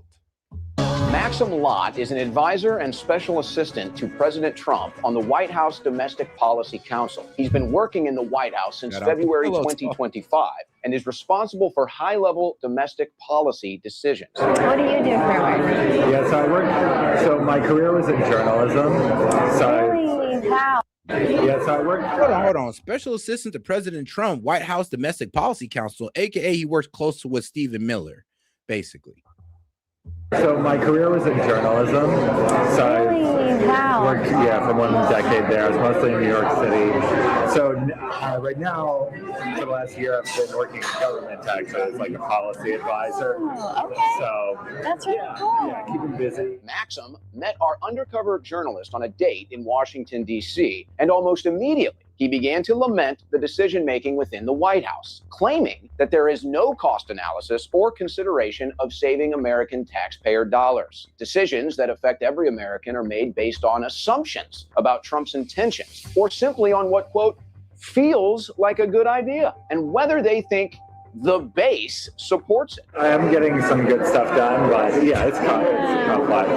But Where do you find the complexity is? like the decision-making processes are a little bit. Are they? Yeah. What makes it chaotic? Are there too many cooks in the kitchen, kind of a thing? I think it's just the overall tone and like the government right now is a little bit unusual. Like I've heard. Itself. Like they're getting some good stuff done, also making some mistakes. Yeah, that was a concerning line he just spit there. And he's like, yeah, I think it's just the overall tone. And like, the government right now is a little bit under controlled. Like, yeah, bro, I ain't gonna lie, that's a huge problem. I would have stopped bro right there and be like, hold on. That under control part, like elaborate on that a little bit more. By who? Israel. I'm sorry. Truth cough. My bad. The government right now is a little bit unusual. Like they're getting some good stuff done, also making some mistakes. There's no cost benefit. There's no this will cost $10 million, but like save people $20 million. There's like nothing like that. It's just like it feels like a good idea, or like the base supports this or other thing. Oh, that's funny. Maxim even goes on to reveal that White House officials below Trump. Nah, I don't think he's lying. I think here's the thing. This is a guy where the most interesting part about his life is his job. So when you're the most interesting thing about your life is your job, and you're going out with a woman, I mean, what are you going to talk about? You're going to want to keep her interested. So you're going to talk about the most interesting thing in your life, which is your job. And if you work in the White House, I mean, let's be real, that's a pretty interesting job to have. So I can't even really get mad at him for doing so. But I would just say, if you have an important job, you know what, get some hobbies. So you know how to talk outside of your very important job, where a whole lot of people want to talk to you just for information about it. Maybe you should get some hobbies where you can talk about something outside of that, like for hours. Because that seems to be a lot of these guys' problems, that, your job is everything. The only interesting thing in your life is your job.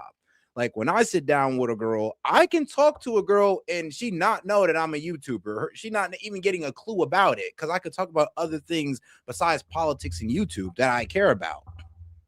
Are often making decisions for him in his name based on what they believe Trump would do. Quote, I think I know the president well enough to say what he would say on this. In theory, everything should sort of come from the president. Yeah. But it might come from the level below him where they're like, I think I know the president well enough to say what he would say on this. Oh, okay. And then so each level below is kind of like an extra level of that. It's like the person right below him is also insanely busy. So it's like the person below that will be like, you would want to do this on there. And then at my level, like I don't know, 5 levels below or whatever, still there's a lot of discretion to be like, this is clearly like what we want to do. The policy advisor even gives a specific example. Maxim claims that his team has been working on ways to block or prosecute spam phone calls, just based on their belief that, quote, Trump would want them to do that. That would be popular. And acknowledges that Trump doesn't even know that the White House Domestic Policy Council is working on this. Now, for the record, most Americans would definitely not oppose such a policy, but we felt it was concerning that Trump's domestic policy. That's the definition of rogue. You're acting outside of y'all leadership, outside of the president, on y'all own volition. Like it's all on the, we're doing this because we believe this is what Trump would do or would be okay with without no check-in. Yeah, y'all rogue. Policy Council is committing such an endeavor without the president's approval or knowledge. And I also didn't know that stuff going in. It's interesting to see. And, yeah, but like something like ending spam phone calls, it's like, yeah, we would want to do that. That would be popular. Like one side project is seeing if we can come up with new rules to prevent spam phone calls. Where do those come from? Is it? They're all like overseas, and they just pretend to be a U.S. number. So like, if there's a way we can figure out to do it, that's kind of. Yeah. Yo. I'm sorry, that took me out the game, bro. That was too funny. No, I picture the most interesting thing you could talk to a woman about is the fact that you work for Stephen Miller, like penny dropper, like bro. All right. All right. That would be an example of that. The president himself has never spoken about spam phone calls. Right. Probably doesn't know we're working on that. Like, yeah. In light of this claim that Trump's subordinates are making decisions for him without his knowledge, based on their assumptions about his preferences and completely disregarding any kind of cost or budget analysis, we arranged another meeting with a White House budget official to get his perspective on the budgetary and financial decisions being made within the Trump administration. I brought you something. You brought me something? No way. Oh my God. It's great. For real, right? It's for real. Mm-hmm. Benjamin Elliston is a senior budget analyst and funding manager for the White House. He has been in this role since analyst. Jesus, see, like I told you, man, when the only interesting you do is your job, that's all you got to talk about. You could have just said, man, look, I work for the government. I make good money, baby. Don't worry about it. That's really what he should have hit her ass with. Like, bro, if I had an important job like that, I'm telling you, I work for the government and just know that I make good money because I'm a guy. And funding manager, bro, making 6 figures plus. You like, dog, just say you work for the government, you make decent money. And of course, you could show that out when you on your day. Ain't no need to sit there and like explain your whole position. Like, nigga, she ain't a recruiter, bro. Over here selling yourself out. And funding manager for the White House. He has been in this role since 2024, which involves overseeing and approving budget funding for various proposals at the White House. I can't believe this is real. Really? I have to touch it. I have to touch it. Give me a hand. Okay. I'm going to tell you why. Because there is so many fake people online. Oh my God, there's so many fake profiles. It's sad. It's crazy. It's crazy. It's so refreshing. Yeah. So what's your job title again? Budget analyst and funds analyst. And you're at the what office again? Executive office of the president. Wow. Okay. I like it. I like the prestige. The senior budget official oversees funding and budget management for projects such as the White House ballroom renovation. And I ain't gonna lie, you kind of can tell, bro, low-key a cornball. You can kind of tell he got a little corniness to him. I'm not gonna lie. He's a little bit giddy. He's like, oh my God, I can't believe I'm in front of this hot girl. You look so beautiful. Like, all I've been going through is all these fake profiles. I'm so happy I'm in front of a beautiful girl. Like, oh my God, bro. Oh my goodness. Oh God, man. No, I hope none of you. I know what I know my child. I know y'all better than that. Y'all better not be like that on no date. Y'all better not. Goes on to divulge that the funding for the ballroom has been exclusively coming from private donors, which Elliston deems to be problematic and a possible source of corruption. All that renovation, we oversees all of that stuff. Oh, really? Do you know how much money that costs? I think it's something like $300-400 million. And he's doing more than what he told us initially. Like before it was just a ballroom, but now Yeah, that's what I saw. And it's secret like everything. basement for military Oh my God, really? operations and stuff. So he claims it's been done. It's been built, been sponsored by all private donations. No one knows where the money is coming from. So and people are just opening up their wallet. Just You guys don't even know where the money comes from? Yo, now what we were told, guys, that it was coming from corporations like Apple, Amazon, Intel. You know, these guys were throwing in like, you know, hundreds and tens of millions of dollars into this. And, you know, you got a budget manager saying like, I mean, like, look, man, I'm over here getting the payments and I'm not really sure where they're coming from. But, you know, according to the administration, they're coming from these, you know, high up their companies. That's High net worth like companies. kind of concerning.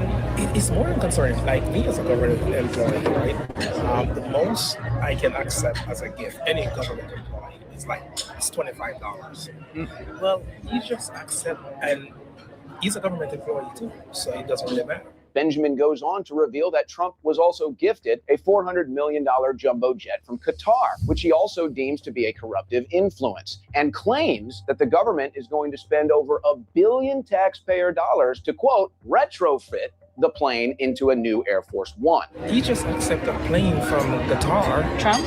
Yeah, a $400 million jumbo jet plane. He can't. I don't know. I'm not really tripping about that too much because it's like, so you're gonna get it what retrofitted for the president, aka you can't take it with you, buddy. Can't take it with you. So pretty much what the president's gonna have 2 Air Force Ones, the Qatari version and the American version. When he's feeling a little bit fancy, he'll take the Qatari jet. When he's feeling a little bit presidential, he'll take the American one. Just flying the plane, they have to retrofit the plane. You know, basically turn it into another Air Force One. So he accepted the plane for $400 million, and then they're going to spend the last estimate $1 billion of our taxpayer dollars to retrofit the plane. This is just corruption. It's just blatant. And Here's the thing. I mean, like, yo, I'd ask Qatar to, yo, Qatar, go ahead and toss me next to $200-300 billion to retrofit this plane. Like, he could ask Qatar for that, and they'd have gladly gave it to him. Gladly. Not now, but back then they would have. The White House budget official even goes on to accuse the Trump administration of insider trading, claiming that they are intentionally using the war in Iran to manipulate the price of oil for personal financial benefit. the president knows that he affects how people react to the stock market. So one of the things that it looks like it's going on a lot is insider trading. Like, for instance, with the war going on in Iran, the price of oil is expensive, shoot up, right? The raw crude that they use to make the gasoline. Do you know how much we're like spending on this war? They estimated roughly said that $1 billion a day. A day? A day. Billion. Shoot, I heard it was like $2 billion a day. But you know what? I mean, yeah, either $1 to $2 billion a day is how much we spend a day on this war. So that's why when they say we only spend 25 billion, I'm like, man, yeah, shut your lying ass up. Yeah, let's be real. It's more in the realm of 60 billion at this point, 60 to 70 billion. The claims made by Benjamin here are certainly quite concerning and newsworthy. And to be clear, it's not illegal for Benjamin to voice these concerns. However, if people like Benjamin are being given authority to make decisions on behalf of the Trump administration or Trump himself, this could severely compromise the administration's goals. And things take a much darker turn as the date goes on. Benjamin starts to open up even more to our journalist about having a much stronger disdain for Trump than he initially revealed, using charged language, repeatedly stating, We've got to get rid of him. We have to get rid of Trump. Seriously. He's a mess. He's fucking it up for everybody. Yeah. Everybody. We gotta get rid of him. Honestly. With him at the top, it's next to impossible to do anything. He's a madman. Literally. He's invincible. Nothing can stop him. And that's dangerous. The way his decisions are so erratic, you would think he drinks. He doesn't drink. And that's what makes it so dangerous, that someone could be a sound mind and body, totally coherent, could just be so reckless in their decision making. Yeah. That's scary. Wow. As Benjamin proceeds to reiterate over and over that Trump should never be president, saying ominous things like, "This is where it stops." The undercover journalist asked Benjamin whether his co-workers at the White House are aware that he holds so much hatred towards the president. And he replies, no, they can't know. For some reason, they feel like they're too diverse, too liberal. You know, so crazy. I'm pretty sure what James O'Keefe does is pretty much known around Washington, D.C. It's crazy how these guys like don't be more careful about what they do and who they go out with. You know, now that they see people who are getting caught up left and right, like think about it. Pam Bondi even got caught up by James O'Keefe. I mean, if I was a government employee and dating, that would let me know what was up. I'm like, damn, you don't know who's watching you in Washington, D.C. You don't. You don't know who you're going out with that's secretly recording you. You don't. So, I mean, if that's the case, bro, just shut the F up. Like, man. He's being under attack and being suppressed and threatened to be a minority. So all these programmers doing that, so they want to stop him. Never be president. That is insane. For me, it's that simple. That's insane. That's where it stops. Yeah. So never. No. Do people know that how you feel about the president? Whoa. No. The reason for this publication is to show you the level. Yo, Durka, chill out, bro. Chill out. There ain't no need to address a woman like that. Like, come on now. Just because you guys disagree on abortion don't mean you need to get out of pocket like that. Full of disdain that many in the White House currently hold against their commander-in-chief. And if what Trump's own advisor, Maxim Lott, says is true, that Trump's subordinates, even though they like to say we're misogynists, we respect women in the chat. Often have the power to make decisions for him. In theory, everything should sort of come from the president. Yeah. But it might come from the level below him, where they're like, I think I know the president well enough to say what he would say on this. Then we find it highly concerning that people like Benjamin should be in such a position to make decisions on behalf of the Trump administration while holding such a hostile perspective towards those that he is supposed to be serving. It begs the question, how secure are the Trump administration's goals when such high-level officials are actively motivated against Trump's agenda? Hello. Hey, is this Benji? Speaking. I'd like to get your comment. You said, quote, "We've got to get rid of Trump." What are you planning on doing to get rid of the president? That's your quote. What? I don't know what you're talking about. We have to get rid of Trump. Seriously. You said, quote, "We've got to get rid of Trump. He's dangerous. That's where it stops." What did you mean by that? I don't know what you're talking about. We also reached out to Maxim Lott. He said, you know what's crazy? I'm pretty sure that man's heart like dropped. Like heart just dropped in his chest. Like, no, not O'Keefe. No. I knew she was too cute. I knew it. It had to have been O'Keefe. Yep. Well, I guess the government employees knows now. If you go out there and she's a bit too cute, it might be O'Keefe. quote, "I went out with an individual I thought was a genuine person, but it goes to show how insidious politics in the city can be. Nothing I said was contradictory of this administration. I remain fully committed in helping carry out its agenda." And you said it was under controlled. I mean, you know what? Yeah, he didn't go too hard. And not like, bro, yeah, the black guy that he was going hard. He was a bit mild. He just said some very concerning things as if it was casual. And as always, if you are on the inside of any government agency, federal, state, or a local office and you see corruption, if you know the American people are being lied to, reach out to us. Email us at tips@o'keefemediagroup.com or text 914-491-9395. An OMG journalist will get back to you. Stay tuned. This video is brought to you by Citizen Journalism. I knew I was busted. He was convinced there was a hidden camera in my purse. Okay. All right. And that's the end of the video on that note.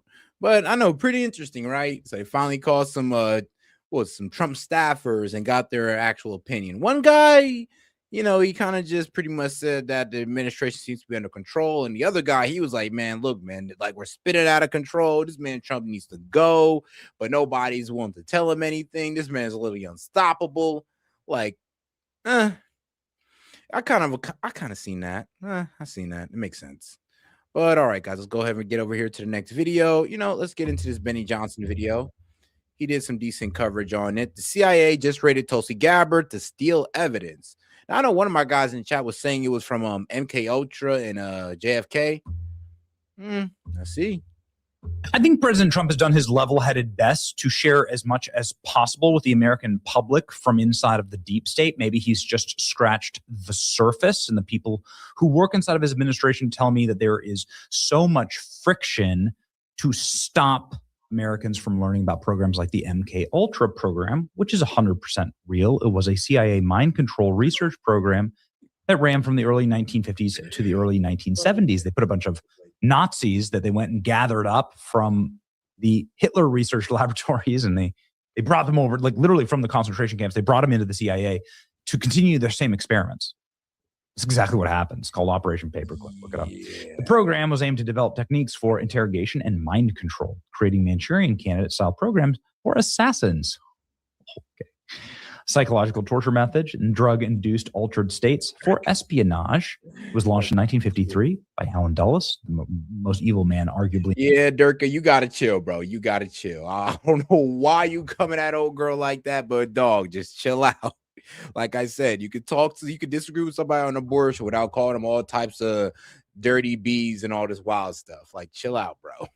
In American history, they should strip his name off the Dulles Airport in Washington, D.C. And the MK stood for the CIA's technical term for mind control in German spelling. Oh, okay, you see what they did there? Also led by Sidney Gottlieb. I wonder where he came from. Anyway, this is where you get LSD and a ton of famous stories about how evil the CIA is and serial killers in the 1970s. Many people. I think the craziest story from the MK Ultra was like, what was it? It was like a guy with a clean history, like woke up next to a little girl, bloodied up and all this good stuff. And it was found out he ended up like raping and killing the girl. And this guy was a guy that had like, no criminal history, upright guy, but like he just found himself in a situation. He said he just woke up and all of a sudden was just next to a bloody body. So, and this was like part of the document that came out in MK Ultra. It's kind of crazy. Like, and here's the thing, they destroyed most of it. They destroyed a good amount of it, but the stuff you do read that they were doing kind of lets you know why they started destroying things. Because you could tell MK Ultra got a bit out of pocket. And they was going rogue at a certain point, especially when it came to, intoxicating people with these, highly potent drugs. Link it to this program and so on. And Anna Polina Luna was about to get full declassification of the MK Ultra program and a number of other documents. And don't you worry, Tulsi Gabbard, who of course worked for Donald Trump and is a friend of our program, is great, had all the documents, and she had the boxes ready to ship them off to Congress, and the CIA raided her at gunpoint. So let's see here. All right, so they seizing documents related to JFK assassination. I wonder why. Probably because it's going to expose the Israeli connection. MK Ultra, I could see how they wouldn't want MK Ultra to be out there, because I'm sorry, but I could only like imagine the atrocities that they were doing. Like it probably got 10 times worse than the story I was telling you. And that's pretty fucking bad. But nah, JFK, I could see why they want to cover that up. I mean, look, bro, we're in a war, right? We're in a war side by side with Israel. I mean, the last thing we need to coming out is, the fact that Israel pretty much helped in assassinating one of our presidents, allegedly, supposedly, reportedly. So, I mean, I can see why they want to hide that. MK Ultra mainly for atrocities, though. And but god damn it, man. Bro, I'm telling you, bro, I would give anything. I would give anything to transport myself inside of the truck that they're carrying those documents in just for 2 hours. That literally just happened, ladies and gentlemen. Just raided Tulsi Gabbard's office. Agents hauled out dozens of boxes, files on the JFK. Yeah, I was thinking the same thing, Chad. Like, I was thinking the same thing. I'm like, hold on, no, Director of National Security Intelligence is getting raided by the CIA. But it kind of lets you know that the CIA have kind of been always operating in a rogue type of way and above all else type of way. That's the problem. It's like, the CIA reports to Tulsi Gabbard, but I guess they do have some authority over her. Like, I damn near got to check, like, who outranks who, the director of the CIA or the director of the National Intelligence? Assassination and MK Ultra, the CIA mind control operation, which she was in the process of declassifying. Today's whistleblower said it during his deposition, and Congresswoman Anna Paulina Luna confirmed it moments ago.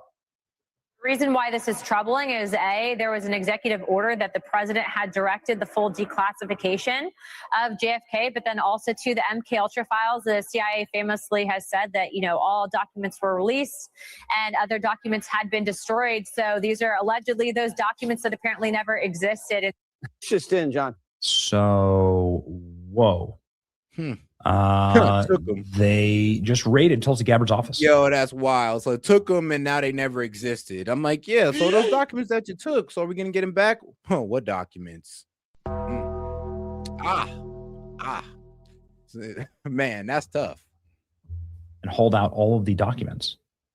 So the CIA has 24 hours to return the files to Tulsi Gabbard's office, or else, let's see, Representative Anna Paulina Luna demands the CIA return JFK and MK Ultra files, or she'll make a motion to issue a subpoena.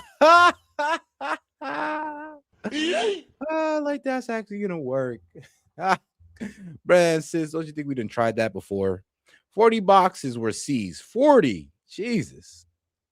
40 boxes seized. CIA has 24 hours to return the files, says Anna Paulina Luna. CIA has 24 hours to return the documents to Tulsi Gabbard's office, or else I will make a motion to issue. Here's a problem, Anna. Like, why ain't Tulsi Gabbard asking for this? Why are you? I'm sorry, but if anybody's supposed to be demanding this stuff, like, yo, y'all better bring that ish back right now. Like, how dare you hold me up like the way y'all did? Should be Tulsi Gabbard. If I was Tulsi Gabbard, I'd be outraged. I'd be the main person on X going like, yo, y'all better bring that ish back right now. Like F24 hours, you got 14 hours.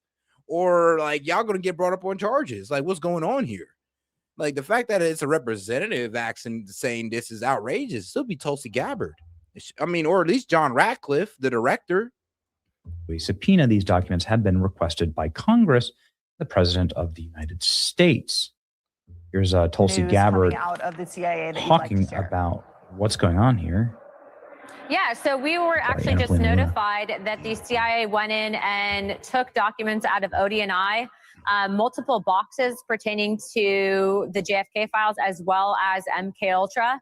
The reason why this is troubling is there was an executive order that the president had directed the full declassification of JFK, but then also to the MK Ultra files. The CIA famously has said that, all documents were released and other documents had been. Guys, let's just for clarification, because I know me and Chad are low-key tripping over this, but the director of national intelligence outranks the director of central intelligence. So, established in 2004, the DNI serves as the leader of the entire U.S. intelligence community, or the IC, providing oversight, budget management, and acting as the principal intelligence advisor to the president. The CIA director reports to the DNI. So what the fuck? So how the hell is the CIA able to snatch these boxes from Tulsi Gabbard, who outranks them?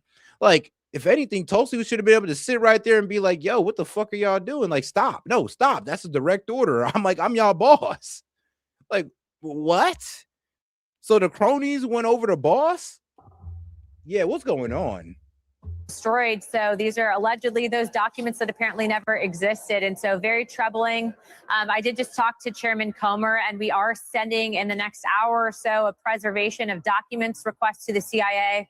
I have calls into the White House, to the director of the CIA himself. And so obviously, as this develops, we'll keep everyone up to date. But strange times we're living in. You also. What is that? What is going on? CIA just raided Tulsi Gabbard? But as director of national intelligence, isn't Tulsi Gabbard in charge of the CIA? The answer is yes, of course she is. This comes the day that a CIA whistleblower claimed the agency took back 40 boxes from JFK and Tulsi and MK Ultra declassification. The whistleblower. All right, here it is. So let's see here. The whistleblower alleged, that was crazy. He was actually on today. So the whistleblower alleges the CIA illegally monitored the computer and phone usage of Tulsi Gabbard's investigators during the probe into most likely. Alleged. Yeah, the probe into COVID-19 cover-up origins. Oh, so apparently the CIA has some heavy work in that. And see here, these were Americans being spied on illegally while carrying out duties directed by the president and under the authority of the director of national intelligence. Huh. Well, the CIA illegally monitored the computer and phone usage of Tulsi Gabbard's CIA investigators drove. during the probe into the origins, the COVID-19 origins cover-up. Oh, guys, make sure to double tap that screen, like the video, guys. Just need 5 more likes. Go ahead and get to 100 likes. Appreciate the support, by the way. Oh, you have any question, comment, jokes, or disagreements? Feel free to super chat that in, guys. And hey, keep up the support. We can keep the stream going longer. These were Americans being spied on illegally while they're carrying out the duties directed by the president, the director of national intelligence. This is a CIA whistleblower that testified today. Now, this was about the origins of COVID-19, and he just destroyed Dr. Fauci's career. Dr. Fauci will be spending the rest of his life in a gulag on the moon, but this is something that I missed in his testimony that 0 Democrats decided to show up for.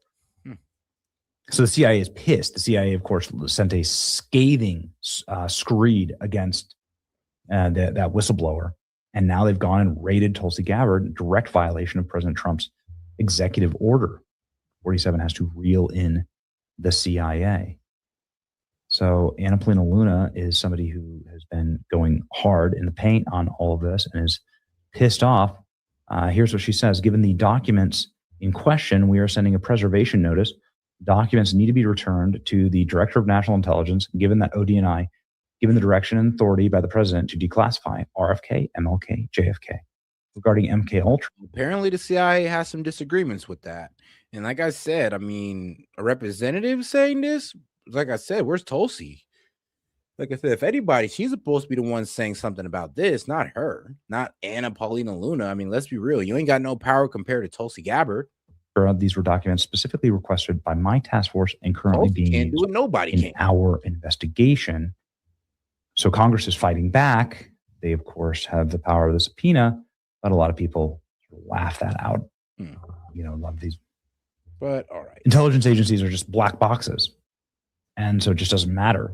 They think they're far and well above just trying to kill the power of any oversight. Here's Tim Burchett. It's just one of my all-time favorites, members of Congress, talking about MK Ultra. I think things are just getting hot for the CIA. He's talking about MK Ultra on Joe Rogan's show. This dropped just a few days ago. And we're seeing this more and more, I think. What do you mean the guy's been programmed? I think these people are he's talking about like assassins. MK Ultra type programming? 100%. Really? I think so, but it's a different, MK, you're the expert on it. I'm not Yeah, really. we get them MK Ultra files, and we're gonna start figuring out that MK Ultra is still happening today. That's the problem. Well, don't say that. No, I don't want to get you bumped off Jamie here. knows more than I do about it. Let somebody else go start your car when you walk out there and wait 30 minutes. Don't make me an expert. But yeah, I know nothing.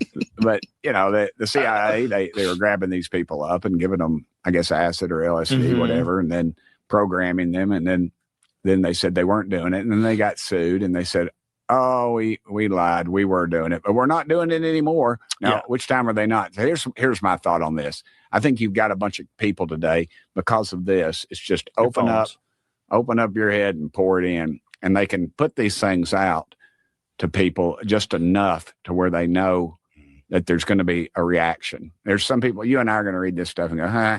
And there's some people that are just going to stay awake at night and just fume. I know people that read stuff and they'll call me and text me and said, can you believe this? And I'm like, dude, man, I live this stuff. Cool out. We're good. We're okay. Mm-hmm. And I think that these folks, they know who they are and they can target them. How many of these people are we going to find that have no internet access, have no history of being on the internet? Right. Like Thomas Crooks. Yeah. That's just one's total nuts. BS. Total BS. Oh, we let him on the roof and, you know, and then also they couldn't get snipers on that roof because the slope was too steep. Yeah, but he could get up there. Does it sound like the CIA is panicking? Yeah, it does. And they're doing this while Trump's in China. Yo, hey, man, shout out to Looney Loomer strikes again, guys. So while everybody else is concerned about, how the hell did the CIA come in and, just take documents from the director of national intelligence? Here's Laura Loomer, Looney Loomer coming in like, why is Tulsi Gabbard trying to make herself the center of attention while President Trump is in China?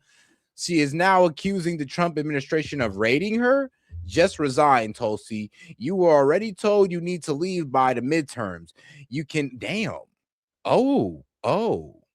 you can have all your minions, all your minions lie online and say it's not true.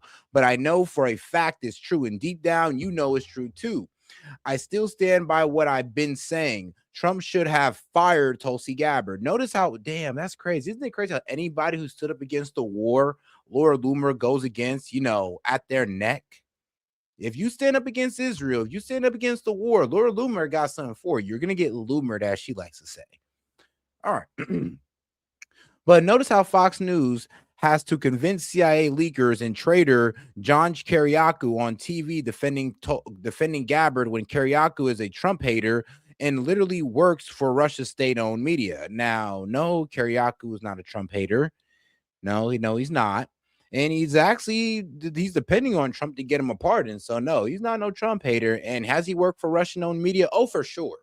For sure. But let's be real. His own country turned his back on him and he couldn't get a job from his own country, who pretty much threw his ass out there to dry, framed him for what? A crime? Well, not really framed him for a crime, but caught him up on a crime and took his pension, made sure he couldn't work for anywhere in America. And we get mad that he worked for what? Russian state television? I mean, his own country's not willing to give him a job and you're mad he's taking care of his family. I mean, hey, it is what it is. I mean, look, I get why people are upset about that, but I'm gonna be real with you. If you actually think about this in a real life sense, you kind of understood why he did it. And I think you're being extremely childish for not understanding why he did it. Remember, he said 5 kids while going through all of this. But let's get back to it. Everyone who Tulsi associates with is intelligent community trash. Get this woman out of the administration ASAP. She's insane. Yes, says the woman that's literally got marked in or literally got turned in for being an insane lunatic. You can't even own a gun, Loomer. Remember that. But let's get back to it. She's insane. IDK, how people can't see it. I warned you all how this would go down. She is going to sabotage Trump and then resign and run for president in 2028. I wouldn't be surprised either. But Trump deserves it. Really? John Kiriakou was on there? I didn't even know. Tulsi Gabbard's office. Agents hauled out dozens of boxes, files on the JFK assassination and MK Ultra, the CIA mind control operation, which she was in the Hey, and shout out AJ for sending an F button. Appreciate the support and the chili. Hey, appreciate the support, AJ. I really do appreciate that. Process of declassifying. Today's whistleblower said it during his deposition, and Congresswoman Anna Paulina Luna confirmed it moments ago. The reason why this is troubling is there was an executive order that the president had directed the full declassification of JFK, but then also to the MK Ultra files. The CIA famously has said that, all documents were released and other documents had been destroyed. So these are allegedly those documents that apparently never existed. Can the CIA overrule the president? No, the CIA cannot overrule the president. The CIA cannot even overrule the director of national intelligence. In 1975, the Church Committee, which became the Senate Select Committee on Intelligence. You know what kills me? A lot of people want to call John Kiriakou a traitor. I'm like, you know why this man got in trouble? Like, did y'all forget? Did you forget why he's low-key the GOAT? He's low-key the GOAT because he exposed the CIA torture program. Instead of going along with it, he stepped outside of it and said, yo, I'm going to expose this. And he did. And he got in huge trouble for it. So it's kind of effed up when people call him a traitor and all this good stuff because he worked for Russian media. Yo, he became a felon and he couldn't get a job in America. So what? He was just supposed to let his family starve? No, he had to go where he was going to get work. And now it's Russian state media. And I'm pretty sure they love to take him on as an ex-CIA case director. I mean, bro was at the top of the game there. Bro was actually leading whole departments. So he was actually high up there in the CIA and had a pretty good career with the CIA. And to, you know, pretty much be backstabbed by his own country. So, like I said, it's pretty childish and to not understand why he would work for Russian media, you know, considering that the man still had a family to take care of. But then again, I guess he was just supposed to go broke and just die, I guess. That's what y'all wanted, you know, somebody who's actually standing up for what America stands for. I mean, I guess that's what y'all wanted to happen. Specifically ordered DCI William Colby to release all of the MK Ultra files. He famously went back to CIA headquarters and ordered that all of the files be destroyed. 85% of them were destroyed. He was held in contempt of Congress, and then CIA employees lined the halls and contributed cash to pay for the fine that he was ordered to pay. And shout out AJ for the thumbs up for the 10 jewels and the 100 as well. Just caught those. We only know what we know about MK Ultra because of the 15% of the files that weren't destroyed. These are among those 15% of the files. They are mandated to be declassified. The American people have a right to know what is in these files, and the CIA can't raid offices, least of all the offices of the Director of National Intelligence. It's just real life isn't supposed to work this way. This is crazy. This is something out of a movie, but the CIA was experimenting with LSD on willing and unwilling participants during the Cold War for intelligence operations and to exploit people. And it didn't go well a lot of the time. Yeah, and pretty much to manufacture killers, like literally. And they threw it all in a wastebasket, right? Like it never really worked. Is that why they don't want anybody to know about it? I think they don't want people to know any more than what we know about, for example, dosing innocent citizens of San Francisco, California, or a small village in France and putting LSD in the yeast at the only bakery in the village just to see if everybody in the village would go nuts, which they did, of course, or coming up with a... Yeah, like I said, bro, the CIA has always been low-key kind of rogue. It's like, bro, who the fuck does that? Wait, hold on. Like, can you imagine being a CIA agent? You walk into a meeting, they're talking about how we're about to put LSD in a bunch of villagers' bread. Like, you would literally sit there and laugh and then call these guys a bunch of evil bastards at the same time. Like, I would be sitting there laughing my ass off going like, bro, there's no way you evil bastards thought of this. Like, no, we're not really about to go and put LSD inside yeast to see if these people start tripping balls. Like, for real? This is what we're spending our money on. Like, really? I'm sorry, but bro, being a CIA agent probably got to be one of the most funniest hardcore jobs ever because of all the stupid shit that they do and that they say they're going to do that they're dead ass about. Like, come on, bro. It got to be the funnest job ever. With a program in San Francisco to hire prostitutes to dose Johns and see if they would cough up their innermost secrets. Ridiculous. Yeah, let me put you on full LSD. You're hopefully you tell me your secrets or you have a complete mental collapse. Either or, this should be fun. Like, huh? Well, all right, guys, let's get over here to our guys at Jesse Waters. Let's see what he got to say. All right, guys, let's get into the Trump glaze. I know it's gonna be tough, but it's okay. It's okay. Work with me.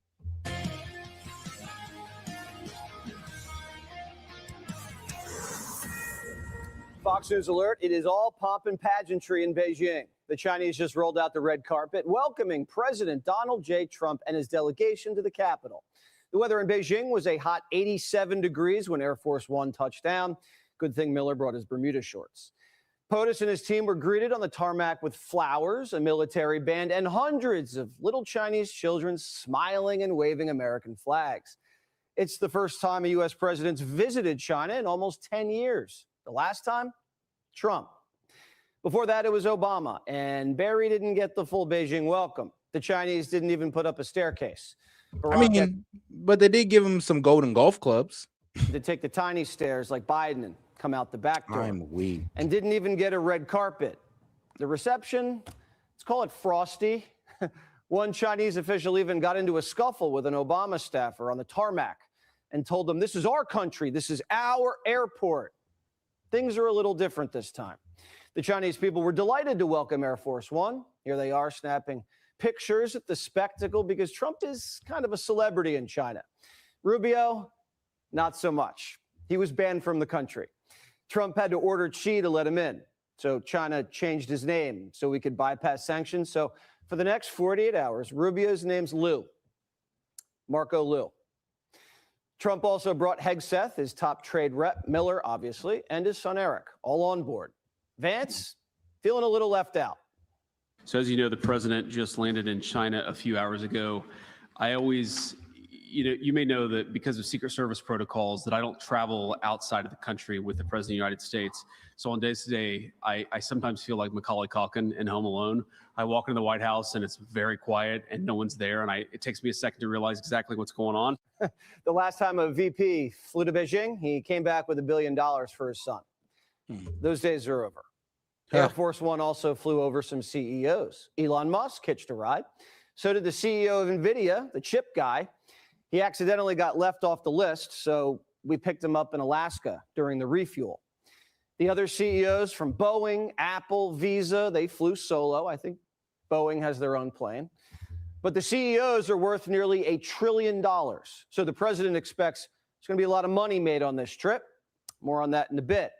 But first, dinner. The menu on Air Force One, a little taste of China. Beef stir fry with a little bok choy and lo mein fried in a sesame and soy sauce. Came with 2 spring rolls. And for dessert, fortune cookies. Crack one open, you get this message. Welcome aboard Air Force One. The president's hoping for some good fortune this year for us and the Chinese. After dinner, Rubio talked shop with Hannity. You view China as our top geopolitical foe. Yeah, it's both our top political challenge geopolitically, and it's also the most important relationship for us to manage. I mean, it's a big, powerful country. It's going to continue to grow, but we're going to have interests of ours that are going to be in conflict with interests of theirs. And to avoid wars and maintain peace and stability in the world, we're going to have to manage those. There are clearly areas where they're so important for the United States that we're going to have to raise those issues, and we'll continue to do so. The president's going to continue to do so. There might be some areas of cooperation, too, and we want to make sure we don't walk away from those. The president's heading into the summit with a wind at his back. Since their last meeting, he's painted China into a corner. The U.S. military has been wargaming off their coast with our Pacific allies and striking defense deals with key players to secure choke points. Last week, we shot a Tomahawk right into the South China Sea. And on the day today, Trump touched down, Taiwan's conducting defense exercises, testing out their tanks and javelins. We just sold Taiwan $11 billion in weapons. And there's another $25 billion package waiting for Trump to sign when he gets back from Beijing. The United States is making a lot of money in Asia. We just signed a huge energy deal with the Japanese. All week, Bessent's been in Tokyo. We discussed a broad range of issues. We discussed a very strong U.S.-Japan bilateral relationship. We discussed the U.S.-Japan investment program. We discussed critical minerals. We discussed President Trump's visit to Beijing. Today, Bessent nailed down part of our trade deal with South Korea. We created an AI tech colony in the Philippines, and we're striking mineral deals all over the world, from Greenland to Ukraine to the Congo, to wean off Chinese supply chains. And at any moment tonight, the president will be meeting with Xi and hand him a Sharpie. President Trump still hasn't seen President Xi yet. That is going to happen a few hours from right now during an official state welcome ceremony for President Trump at the Great Hall of the People. We expect that to look basically like China's version of what the U.S. did for King Charles a few weeks ago back on the White House South Lawn. When the two of them, though, get behind closed doors, we know exactly what President Trump is going to make his first ask, and it has to do with all these American CEOs who rode on Air Force One with him into Beijing. The Democrats opened up America to China and got nothing back. So Trump's going to force China to open up to us. If everything now is made in China, they better start buying American. They'll be buying Boeing. I mean, look, dog, unless they're trying to, I don't know, cut some of their rare earth mineral refinery market off for us, you know, give a little bit to us. Yeah, we're not really doing too much. Like I said, if we really want to tackle China, we got to take away one of their main advantages, and that's their manufacturing of rare earth refinery, their refining of rare earth minerals. We got to take that away from them, or at least find a way to take at least a little bit more market capital away. But we're not. And we're kind of just hoping on their good graces of them to kind of allow us in. When honestly, I think if Trump was going to be trying to get into this whole little conflict with China, maybe he should have worked on that a little bit more instead of trying to get into a, you know, regional conflict with Iran. Planes with GE engines. American tech companies will get the Chinese hooked on our chips, not the good ones. Elon wants to sell them cars. Apple wants. Yeah, but here's the thing, though. China don't really need our chips. Like, their AI is still able to not beat ours, but come close to ours. They're still like not. I mean, what? They're like a notch away. They're basically at the same level. We're just a tiny bit better. So the advantage our chips give us is not even that big of an advantage. And I remember we just went over the video earlier in the stream, which we probably need to go over again. But hey, wants to sell them phones, and the president on the next one wants him to keep placing big, beautiful orders with American farmers. They're calling the summit Boeing Beef and Beans. Economically, China doesn't have the upper hand. Their markets are starting to show cracks. They're sitting on a mountain of bad debt, have a housing crisis, the population's aging out, and our chip controls and blockade, they're starting to bite. China's economy is export driven, meaning their economy is. Yeah, there's that too, though. It's like, bro, if China EVs was to flood the market, bro, oh my God, bro, Tesla would be cooked. Bro, and then what was it? I think they got like a Porsche version of these electric cars that are just like, oh man, they're just saying that they're just so sexy. It's like they're just the sexiest electric cars you'll ever see, looking way better than Tesla. And I'm be real with you, like, you know, Teslas, I mean, they are luxury cars and all that good stuff, but the interior ain't all that. If you look at these Chinese cars, oh man, I ain't gonna lie. I mean, we need to up our game on some of this stuff, guys. We really do need to up our game up. But the reason why we don't up our game is because a lot of these corporate guys, well, look, man, they make more money, us pretty much being less technologically advanced, okay? They make more money with us being less technologically advanced. That's just the way it is. Fueled not by what they consume domestically, but by what they make and sell to other countries. Well, if all the countries of the world economies are melting down because of this crisis in the Straits, they're going to be buying less Chinese product, and the Chinese exports are going to drop precipitously. So hey, man, shout out to you guys. We hit the goal, guys. We hit the goal. Hey, shout out. We did 50 gifts. We did 50 gifts in 3 hours. Shout out AJ and the rest of you guys. Mainly AJ because she was low-key showing out. Appreciate the support. You know, AJ, I don't know if you're a boy or a girl, but either way, truly appreciate you. God bless.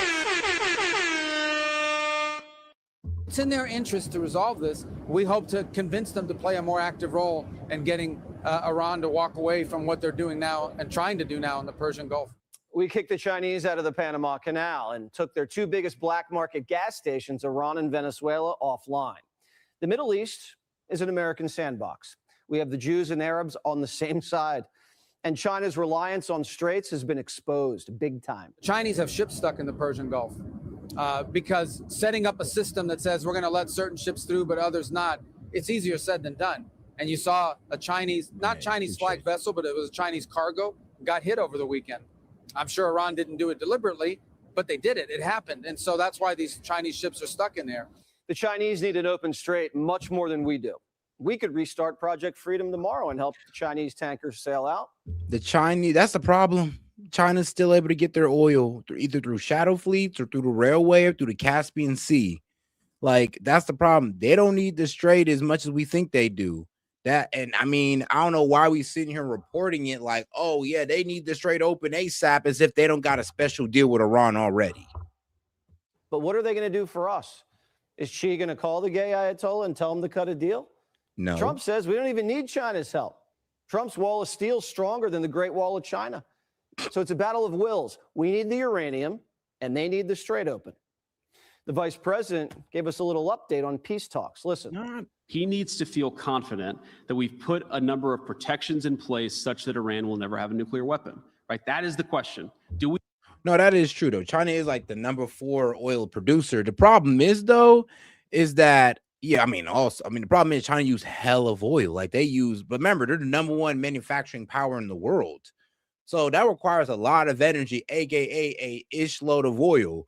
So that's like, I'm gonna be real with you, it's probably one of the main reasons why them being a top producer doesn't really matter. But let's be real, like they can still get they can still get their oil from Iran. So this blockade on the strait does nothing. And we've already figured out that they can get shadow fleets through. We've already that's already been proven that Iran can get shadow fleets through to get to Russia and China, two of their biggest buyers, by the way. So this blockade is not doing anything.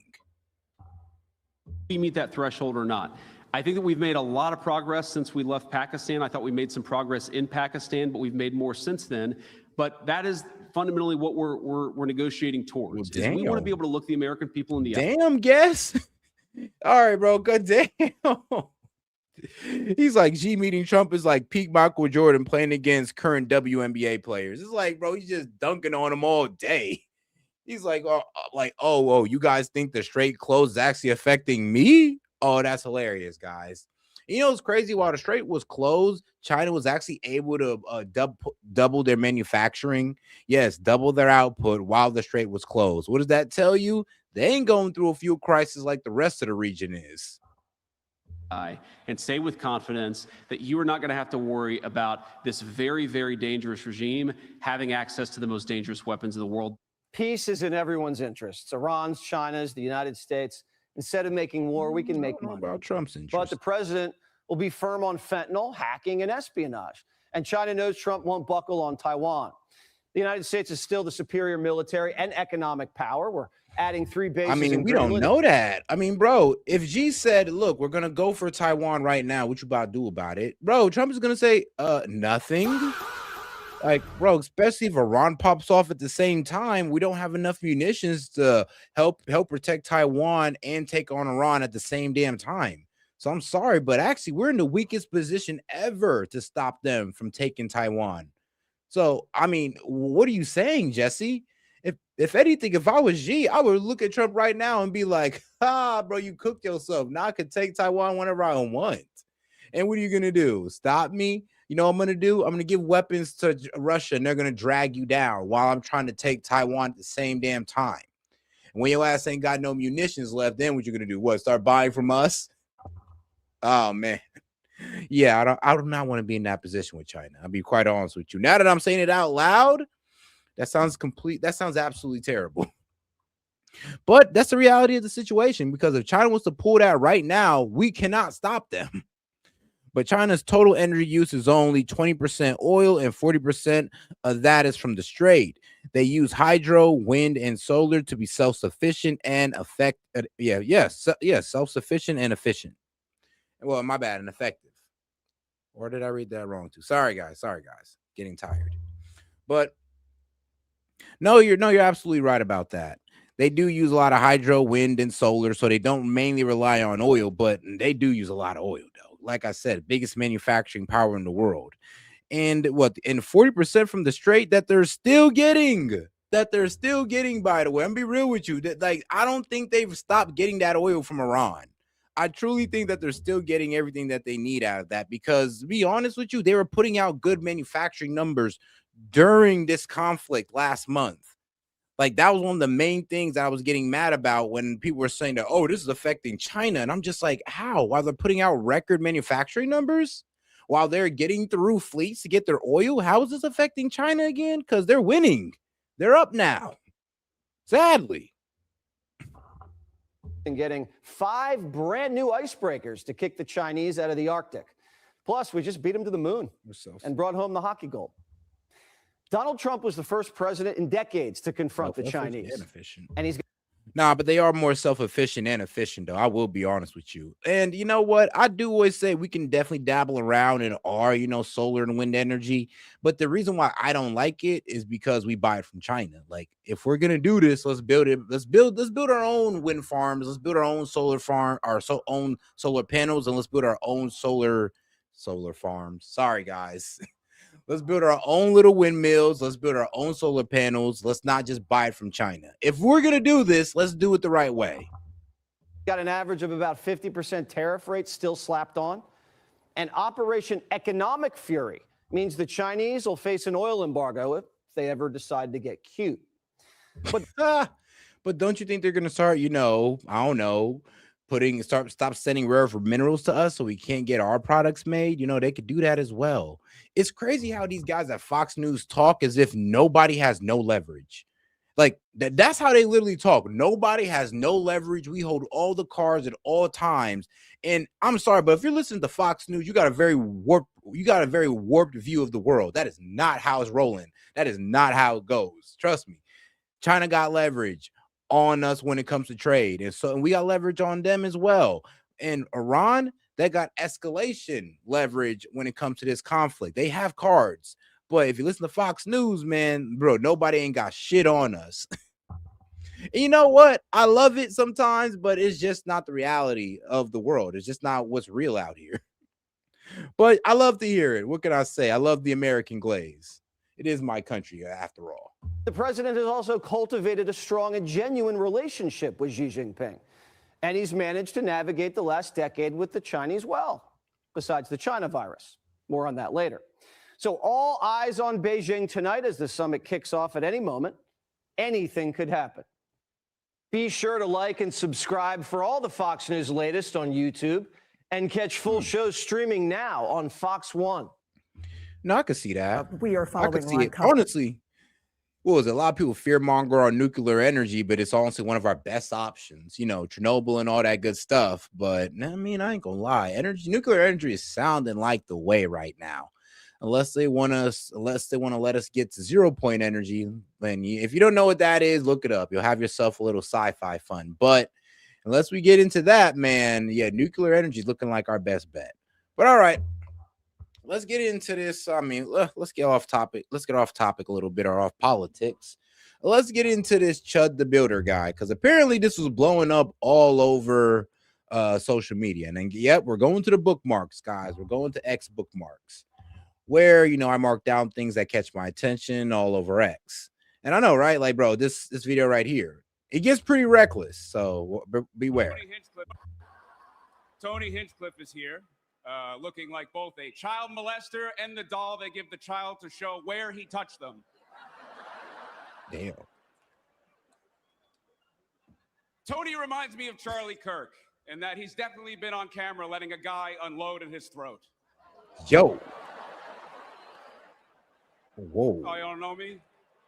You don't know me? Yeah. Yo. Kill Tony. Yo, yeah. I mean, hey, those comedians. Them comedians, bruh. I may not found that funny, but man, hey, those roasts get real. Hey, look, one thing you gotta know about those roasts, you can't get mad at a brutal joke during a roast. It's just what they do. And you got to have a good, decent, dark sense of humor. But let's get into this Chud guy, Chud the Builder, who likes to sit there and antagonize black people by walking up and calling them the N-word. Just outright. And I'm all about freedom of speech, but freedom of speech don't mean freedom of consequences. And you just can't sit here and not expect something crazy to happen. But let's see what this man Myron got to say about this. Chud the Builder is saying and doing what a lot of people in America wish they can fucking do. That's tough. I get it. Whoa. I don't know about that. I don't think most Americans want to just go up and just call black people the N-word just to provoke them. I mean, let's be real. You're just looking for problems unnecessarily. Now niggas don't like to hear that. Some of you guys are mad about that, but there's a fucking reason why he's had a meteoric fucking rise over the past year. People are tired of fucking niggas, bro. Do I gotta be the one to fucking say it? We're tired of you fucking chimpanzee, orangutan. James, look, bro, you can prop these nuts at this point, okay, bro? You can prop these nuts. Jesus, when have I ever prop up foreign countries? No, I'm telling you the reality. I'm just telling the reality so you don't get blindsided when the results don't turn out the way you expect them. But if you think I'm propping up another country, bro, well, you can prop up these nuts. Saying ape retard motherfuckers. We're tired of y'all, man. No one wants to live around y'all. No one wants to go to Atlanta. No one wants to get on Spirit Airlines. No one wants to get on any budget airline and deal with you motherfuckers. Nobody wants to go into a fucking gas station where they say we accept EBT and SNAP. Nobody wants to date black women because they're fat and loud. The average black woman's 187 fucking pounds. Like, do I gotta fucking spell it out for you dumbass niggas because you can't fucking read? A, B, C, 1, 2, 3. Nobody wants to be around you monkeys. Sorry. And honestly, if you get offended too fucking bad, you're probably the fucking monkey. Because I'll tell you this, the black people that are intelligent and are fucking retards aren't gonna be offended by what I'm saying. They know what I'm saying is true. There's a reason why dark Dominican niggas sit there and say, I don't know black, Bobby. There's a reason why dark fucking Puerto Rican niggas, even though they're retarded too. Yeah, I ain't gonna lie, we do got a bad rep. And it be the hood niggas. But then I always do say is like, honestly, it be like the people who view black entertainment who be giving us a bad rep too, because they honestly do be thinking that we all act like the rappers they see on TV, or we all act like the movie stars or the basketball wives that they see on TV, and we get a bad rep for that. And here's the thing, there's black people who's gonna go ahead and give you that energy for some crazy reason. That makes it even worse for us. So no, I do understand. Like, bro, sometimes as a black person, you do gotta let people know that you're not one of them. And it's kind of hard to tell us apart because we do dress the same. I mean, we don't act the same, but well, sure as hell, of course we look the same. Sometimes we dress the same. So it is kind of hard to tell, you know, a reasonable black person from an unreasonable one. I know black, Bobby. There's a reason why African niggas say, I know black. You guys have a bad fucking reputation. You guys have bad stereotypes that follow you. And unfortunately, a lot of you niggas adhere to the stereotypes. Whether it's Waka Flocka fucking tripping out over fucking Jake Paul agreeing that there's a problem or he wants to be able to do blackface because Drewski can openly do white face. There's a clear double standard in America that people are fucking tired of. We're tired of tiptoeing around black issues because you stupid lie. Nah, I had to tell my black homies, I ain't gonna lie though. Like, look, what Drewski did was funny as hell. Like, guys, it was funny. I'm not mad at it. It's just that you guys can no longer talk about blackface no more. If you're okay with a black man doing whiteface, well, when a black person come out and does blackface, you better shut the fuck up. You better laugh just as hard as you did when Drewski did it. Because Lord knows I am. Because I'm consistent. So I'm just saying, like, look, if you... Like, I know what Drewski did was funny, but if you guys are gonna laugh at that, don't be mad when a white person does the same thing. Okay? Okay. Keys want to be the only ones to be able to criticize. You can't talk about this because you ain't black. You ain't one of us, so you can't criticize. Get the fuck out of here with that retarded shit. Get the fuck out of here with that. Do I gotta be a mathematician to say 1 + 1 is 2? Do I gotta be a fucking scientist to say water is wet? Fucking retarded. You can't talk about us because you ain't black. Shut the fuck up. That's precisely why y'all niggas are backwards and retarded, because you rely upon other black niggas to criticize black niggas. And even if someone like me, who comes from the land of the blacks, aka Sudan, you stupid ass monkeys will sit there and nah, I'd be crazy too though. As soon as you criticize black people, they'd be like, where you from? I'm American. Where your parents from? South America. See, you're not really an American. It's like, oh, okay, so you're just finding a reason to discredit me because you don't like what I'm saying. Okay, I get it. I can't speak about the black community unless what? My great grandparents are all born here in America. I'm like, bro, most of the guys who have that judgment don't even follow up to that standard or don't live up to that standard. So it's kind of funny how they do that. And shout out to my man User. He says, why don't white people have to worry about what other white people do? He's like, why I got to feel some way because other black people do things. That is so true. Trust me, I hate it too. Like, I wish that, you know, hood dudes didn't kind of get pulled over, like, or, you know, hood dudes didn't represent me as well. I wish that was the case. Like, trailer trash doesn't represent all white people. And everybody recognizes that. They're able to separate white people and trailer trash. But for some reason, they can't do that for black people. They can't separate black people from hood niggas.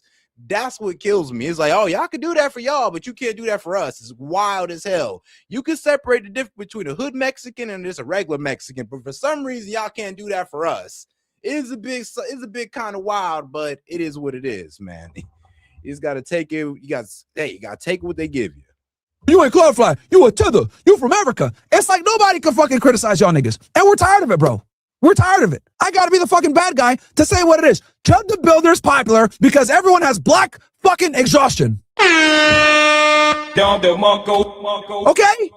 Whether it's Hispanic niggas, white niggas, Arab niggas, even other black niggas. We're tired of you fucking monkeys. I've already done a whole fucking thing on my chat and my supporters. Do you guys know that even though I'm a fucking racist like you faggots try to say, almost 1/3 of my fucking audience is black? Trust me, there's lots of rational niggas out there that realize that you motherfuckers are out of control. You guys are fucking out of control. No, I need to do that. I need to do a race poll. Like, you know what demographics do most? No, I'm pretty sure it's mostly white people. But then again, I assume that it might be black people. So it is what it is. I don't really care. Welcome to the show. White, black, Asian, Indian, don't matter. And we're tired of y'all niggas. It's not a mistake that Chud the Builder has risen in prominence and become popular. It's not a mistake that people like Nick Fuentes are becoming popular. It's not a mistake that clips of Jared Taylor demolishing dumbass Tariq Nasheed during debate are becoming popular. Niggas are tired of niggas. And when I say niggas, I mean all of us. Yeah. Whether black, white, Indian, whatever, Asian, we're all tired of you motherfuckers, bro. You niggas are retarded. We're trying not to fucking bite our tongue around fucking blacks being fucking idiots. Chipping out, acting like fucking retards. Losing their minds over a fucking word. Bro, we can't have a fucking event without niggas fighting or shooting up the place. Like, I think that's one thing that I've always been jealous about as a black man, is that how other communities can come together, have a block party, a recreation center party, have house parties, and no shooting happen. Maybe a fight happened, but that's it. But it don't get into fights, shooting, gang fights, all this crazy stuff. Like, bro, that's literally the black experience. Like, and trust me, I've been through it. It's bullshit. And then, but I go to other races, you know, white house party, everything's good. Asian house party, it's a bit awkward, but shit's still cool. Like, bro, it kills me how my own people can't do that. I go to a park party that the Mexicans are having, and it goes off with a success. They're playing baseball and handing out tacos. The black people do it, and there's a shooting. Like, I ain't gonna lie, that low-key pisses me off, like, a lot. Why is it? I could go right now to fucking somewhere, South Dakota, North Dakota, all white people. I could yell at the top of my lungs with a megaphone. You guys are all a bunch of crackers. I could walk around and antagonize white people all day. Cracker, cracker, cracker, cracker. I don't have to worry about shit. But why is it that a Chud the Builder says nigger, nigger, nigger? He's got to worry about getting shot. Think about that for a second. You stupid fucking retarded monkeys. I can go to a white neighborhood, yell cracker, crack, cracker on a fucking megaphone, and I will be safe.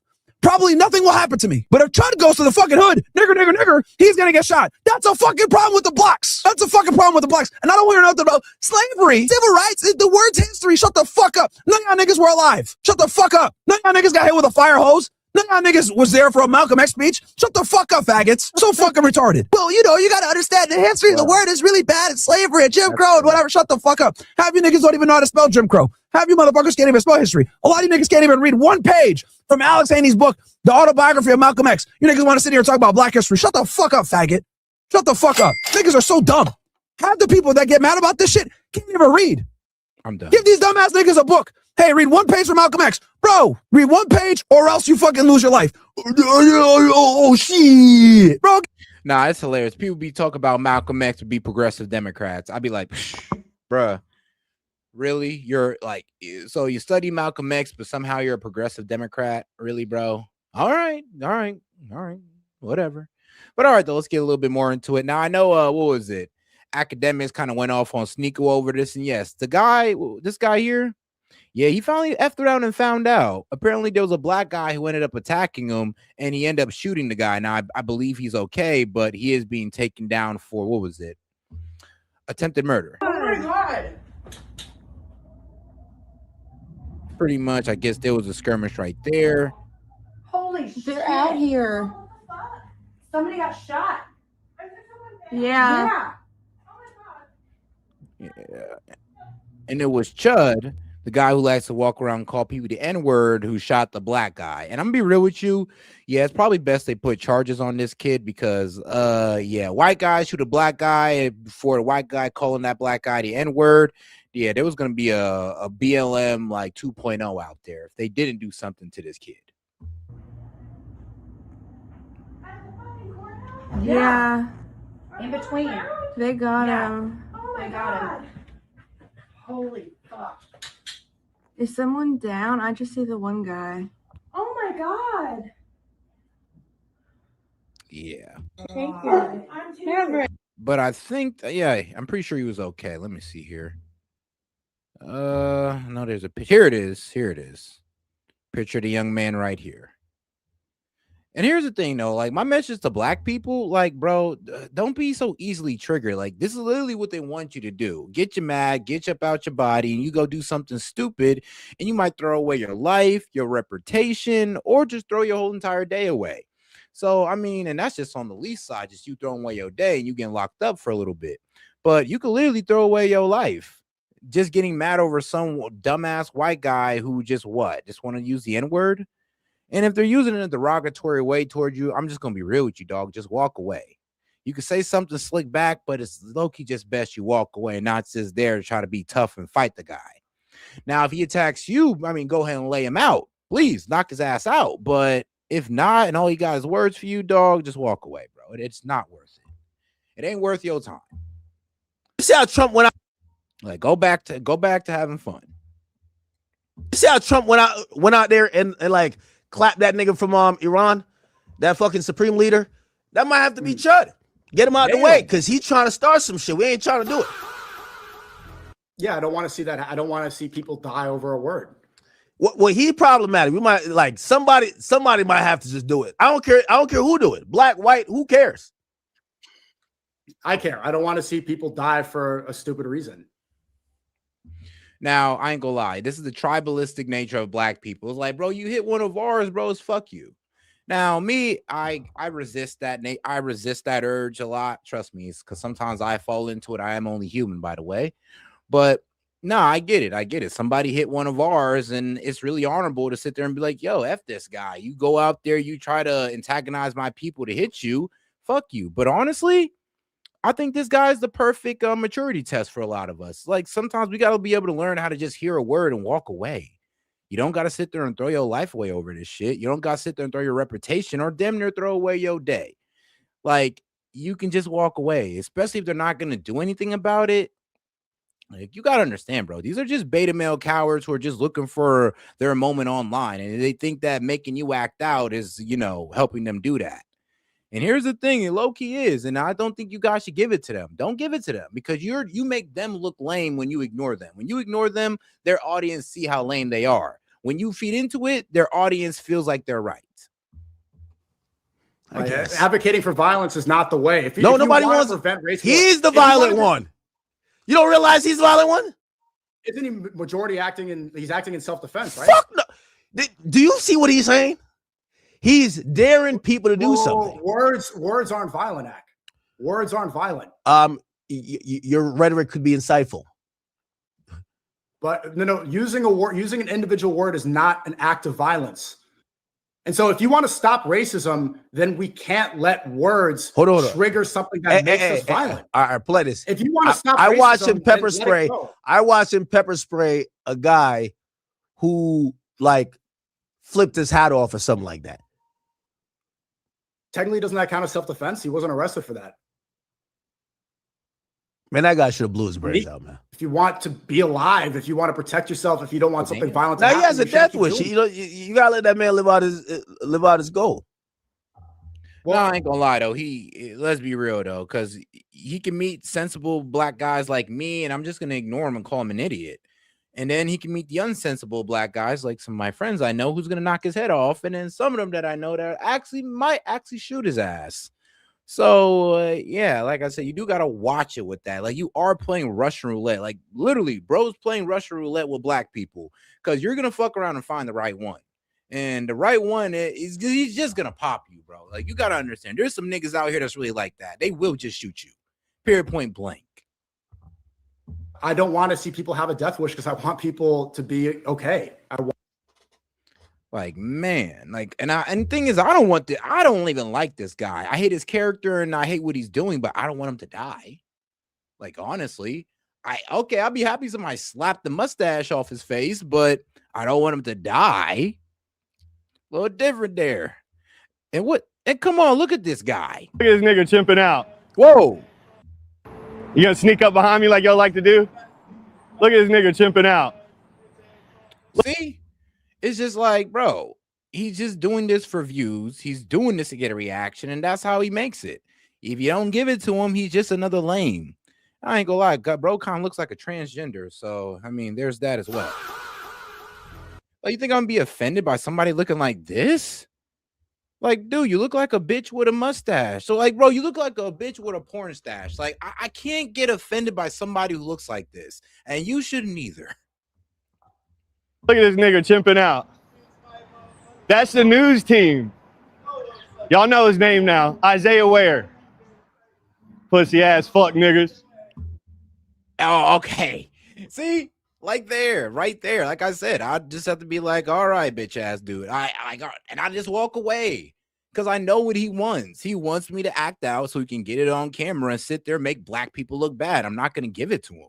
And if you want to give it to him, I mean, that's your prerogative. But trust me, dog, you're just making all of us look bad acting out against this dumbass. He talks a lot of shit on the newscast. Come over here, chimp out. Come here and chimp out. Come on over here and chimp out. We tried to have a civil conversation. Y'all saw the whole thing. Hey, bro, walking over. Y'all saw the whole thing. You following me to my truck now, nigger? Whoa. Well, we got 18 rounds for you. We ain't got nothing else. Don't follow me in my truck, nigger. Okay, I ain't gonna lie. Now we're going into the realm of incitement. Like, but then again, bro, just walk away and go home. I ain't gonna lie. When you start walking towards him, he start threatening to shoot you. That's only gonna make you more hot. But yeah, bro should have just walked away. Cause I ain't gonna lie. Let's be real. If you walking towards somebody, they talk about shooting you. Yeah, I ain't gonna lie, man. Shit, don't do that to me. I ain't gonna lie. I'm gonna take you a little too seriously. I bet you won't follow me in my truck, nigger. Come on. Bro. Look at him. Ooga booga. Ooh ah ah. Ooh ah ah. Look at these niggas chimping out. 931 Seville. They ain't shit. Look at these niggas chimping out. Hey, thanks for the new truck you bought me. Hey, make sure you get the truck. So, like I said, you just gotta ignore it, bro. You just gotta ignore it. Guys like this, I wouldn't pay them no attention. And that's what they want is attention. They're attention whores. I mean, they're worse than females, guys. And I mean, come on now. We all know that we gotta walk away from females. Treat them the same way, like a female that just wants attention, because that's all they are.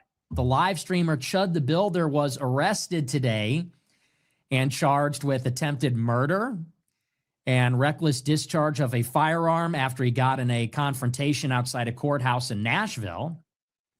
He antagonized some black person who hit him, and then he shot the guy, and I understand they're both alive.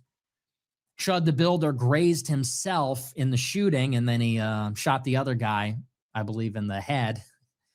I shouldn't laugh. The head and the chest, I think. I'm not totally sure, but 5 rounds were fired, if I'm not mistaken. There's no video of it, only the audio. Yeah, I'm not gonna lie. If bro's antagonizing them like he did that one black guy in the last video I showed you, yeah, I can see how that's attempted homicide. I'm not gonna lie. Like I said, if you're just egging this guy on, saying stuff that you know is gonna get him over there to fight you, and like I said, it's best the guy just walks away.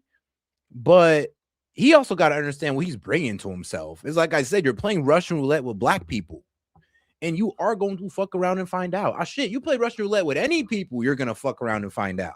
You play Russian roulette with Asians like that, you're gonna find that right Asian that's gonna punch you in the mouth. You do it with Indians, you're gonna find the right Jeep that's gonna punch your ass in the mouth. We're gonna talk all about that tonight. Kind of like a sad story. And not for nothing, but I was diplomatic in my criticism of Chud the Builder, and he tried to put a curse on me. Just saying, hell bad. Screenshots are out there. I said, I don't like that style of content. That's his whole thing. His whole shtick is he goes. I know it's low IQ, brain rot, it's rage baiting. It's just like I said, yeah. If you're mature, let's be real. It's like you honestly don't really engage with that type of content. Around, he's an IRL streamer, in real life streamer, and he goes around antagonizing people. Now, his defenders say he is never the antagonist. He just gets himself in these situations. I've seen enough, and it looks confrontational, and it looks hostile, and it looks like a big public nuisance. I don't like that. I don't like people making a big spectacle in public. I don't like that. I don't like to encounter that. I wouldn't want to be a part of that. And so I said this a few weeks ago. I said, I don't really like that whole approach. That's not my style. Yeah, I mean, he did speak out against Jake Lang, who kind of have the same approach when it comes to Muslims. And that's the thing is that now, and I always do say, like, yeah, guys, you see how you don't like what Chud's doing with black people? Yeah, that's the same thing Jake Lang does with Muslims. So if you don't appreciate that, and you shouldn't appreciate that as well. But people pick and choose, and that's all right. And he replied to the clip and said that he's putting the Chud curse on me. Nah, I'm weak as hell. Shout out Chad. He said, you know what? Like Finn says, he's more of a quiet racist. He's for a quiet racism. You know, who walked past you and quietly said the N-word, not just say it out loud. He's not an overt racist. He's a quiet racist. He said, I'm cursed by him. I preferred him to be quiet. Yeah, well, I think that backfired a little bit. No pun intended. It's been a bad week. So it seems like the Chud curse was deflected back onto him, and now he's having not a very good time. Yep. Another victim. You hate to see it. I don't really have any animosity towards him. I don't know him. I don't have strong feelings toward him. That's just ironic. That's all. Okay? I mean, shoot. Honestly, if he gets arrested for attempted murder, it's exactly what he deserves, and I feel nothing towards it. Bitch. You're a bitch, bro. Some might be the nigga. Are you on some shrooms or something? What are you on? I already told you I'm on your mama's sweet pussy, bitch. You're a bitch, bro. Literally, all you do is talk about your dick. I'm sorry. I'm a nigger. Come back over here. Okay. Let's not come back over here. Let's not fight. I am. Touch me again. Touch me again. I don't want to get pepper sprayed. I really don't. Damn. Go pick up my hat, nigger. What? You heard me, nigga. Whoa. Touch me again. Touch me again. Whoa. Yeah. Hold on, bro. That's not self-defense. You got to meet somebody with equal force. So if you're gonna throw hands with them, great. Throw hands. I get it. Somebody snatched my hat off like that disrespectfully, great. We could throw hands about it, but I'm not gonna pull out my gun and just shoot you. I'm not gonna pull out pepper spray and threaten you. I mean, that's a bitch move right there. I mean, real with you, that's a pussy move. It's like, dog, I'm not gonna pull out no pepper spray. We're gonna do this with the hands. If you got a gun, I got a gun. If you got pepper spray, guess what? I got it too. Like, I'm gonna meet you with equal force. I don't know. I just feel like it's cowardly to try to meet somebody with unequal force. I mean, that's why we got a law about it, because we know that it's wrong and it's cowardly. Hey, nigger. That's what I thought. Thank you. Hey, don't hit me with that shit. I ain't gonna pray you. That motherfucker wants to put his hands on me again. Go home with you. Let's go get his ass. With the pepper spray? Hail Hitler, nigger. Hey, thanks for picking up my hat. Yeah, we don't want to. I'm pretty sure they do. Damn, bro, my birth city. Look at this. Get her. Get her. Let's go get that dude.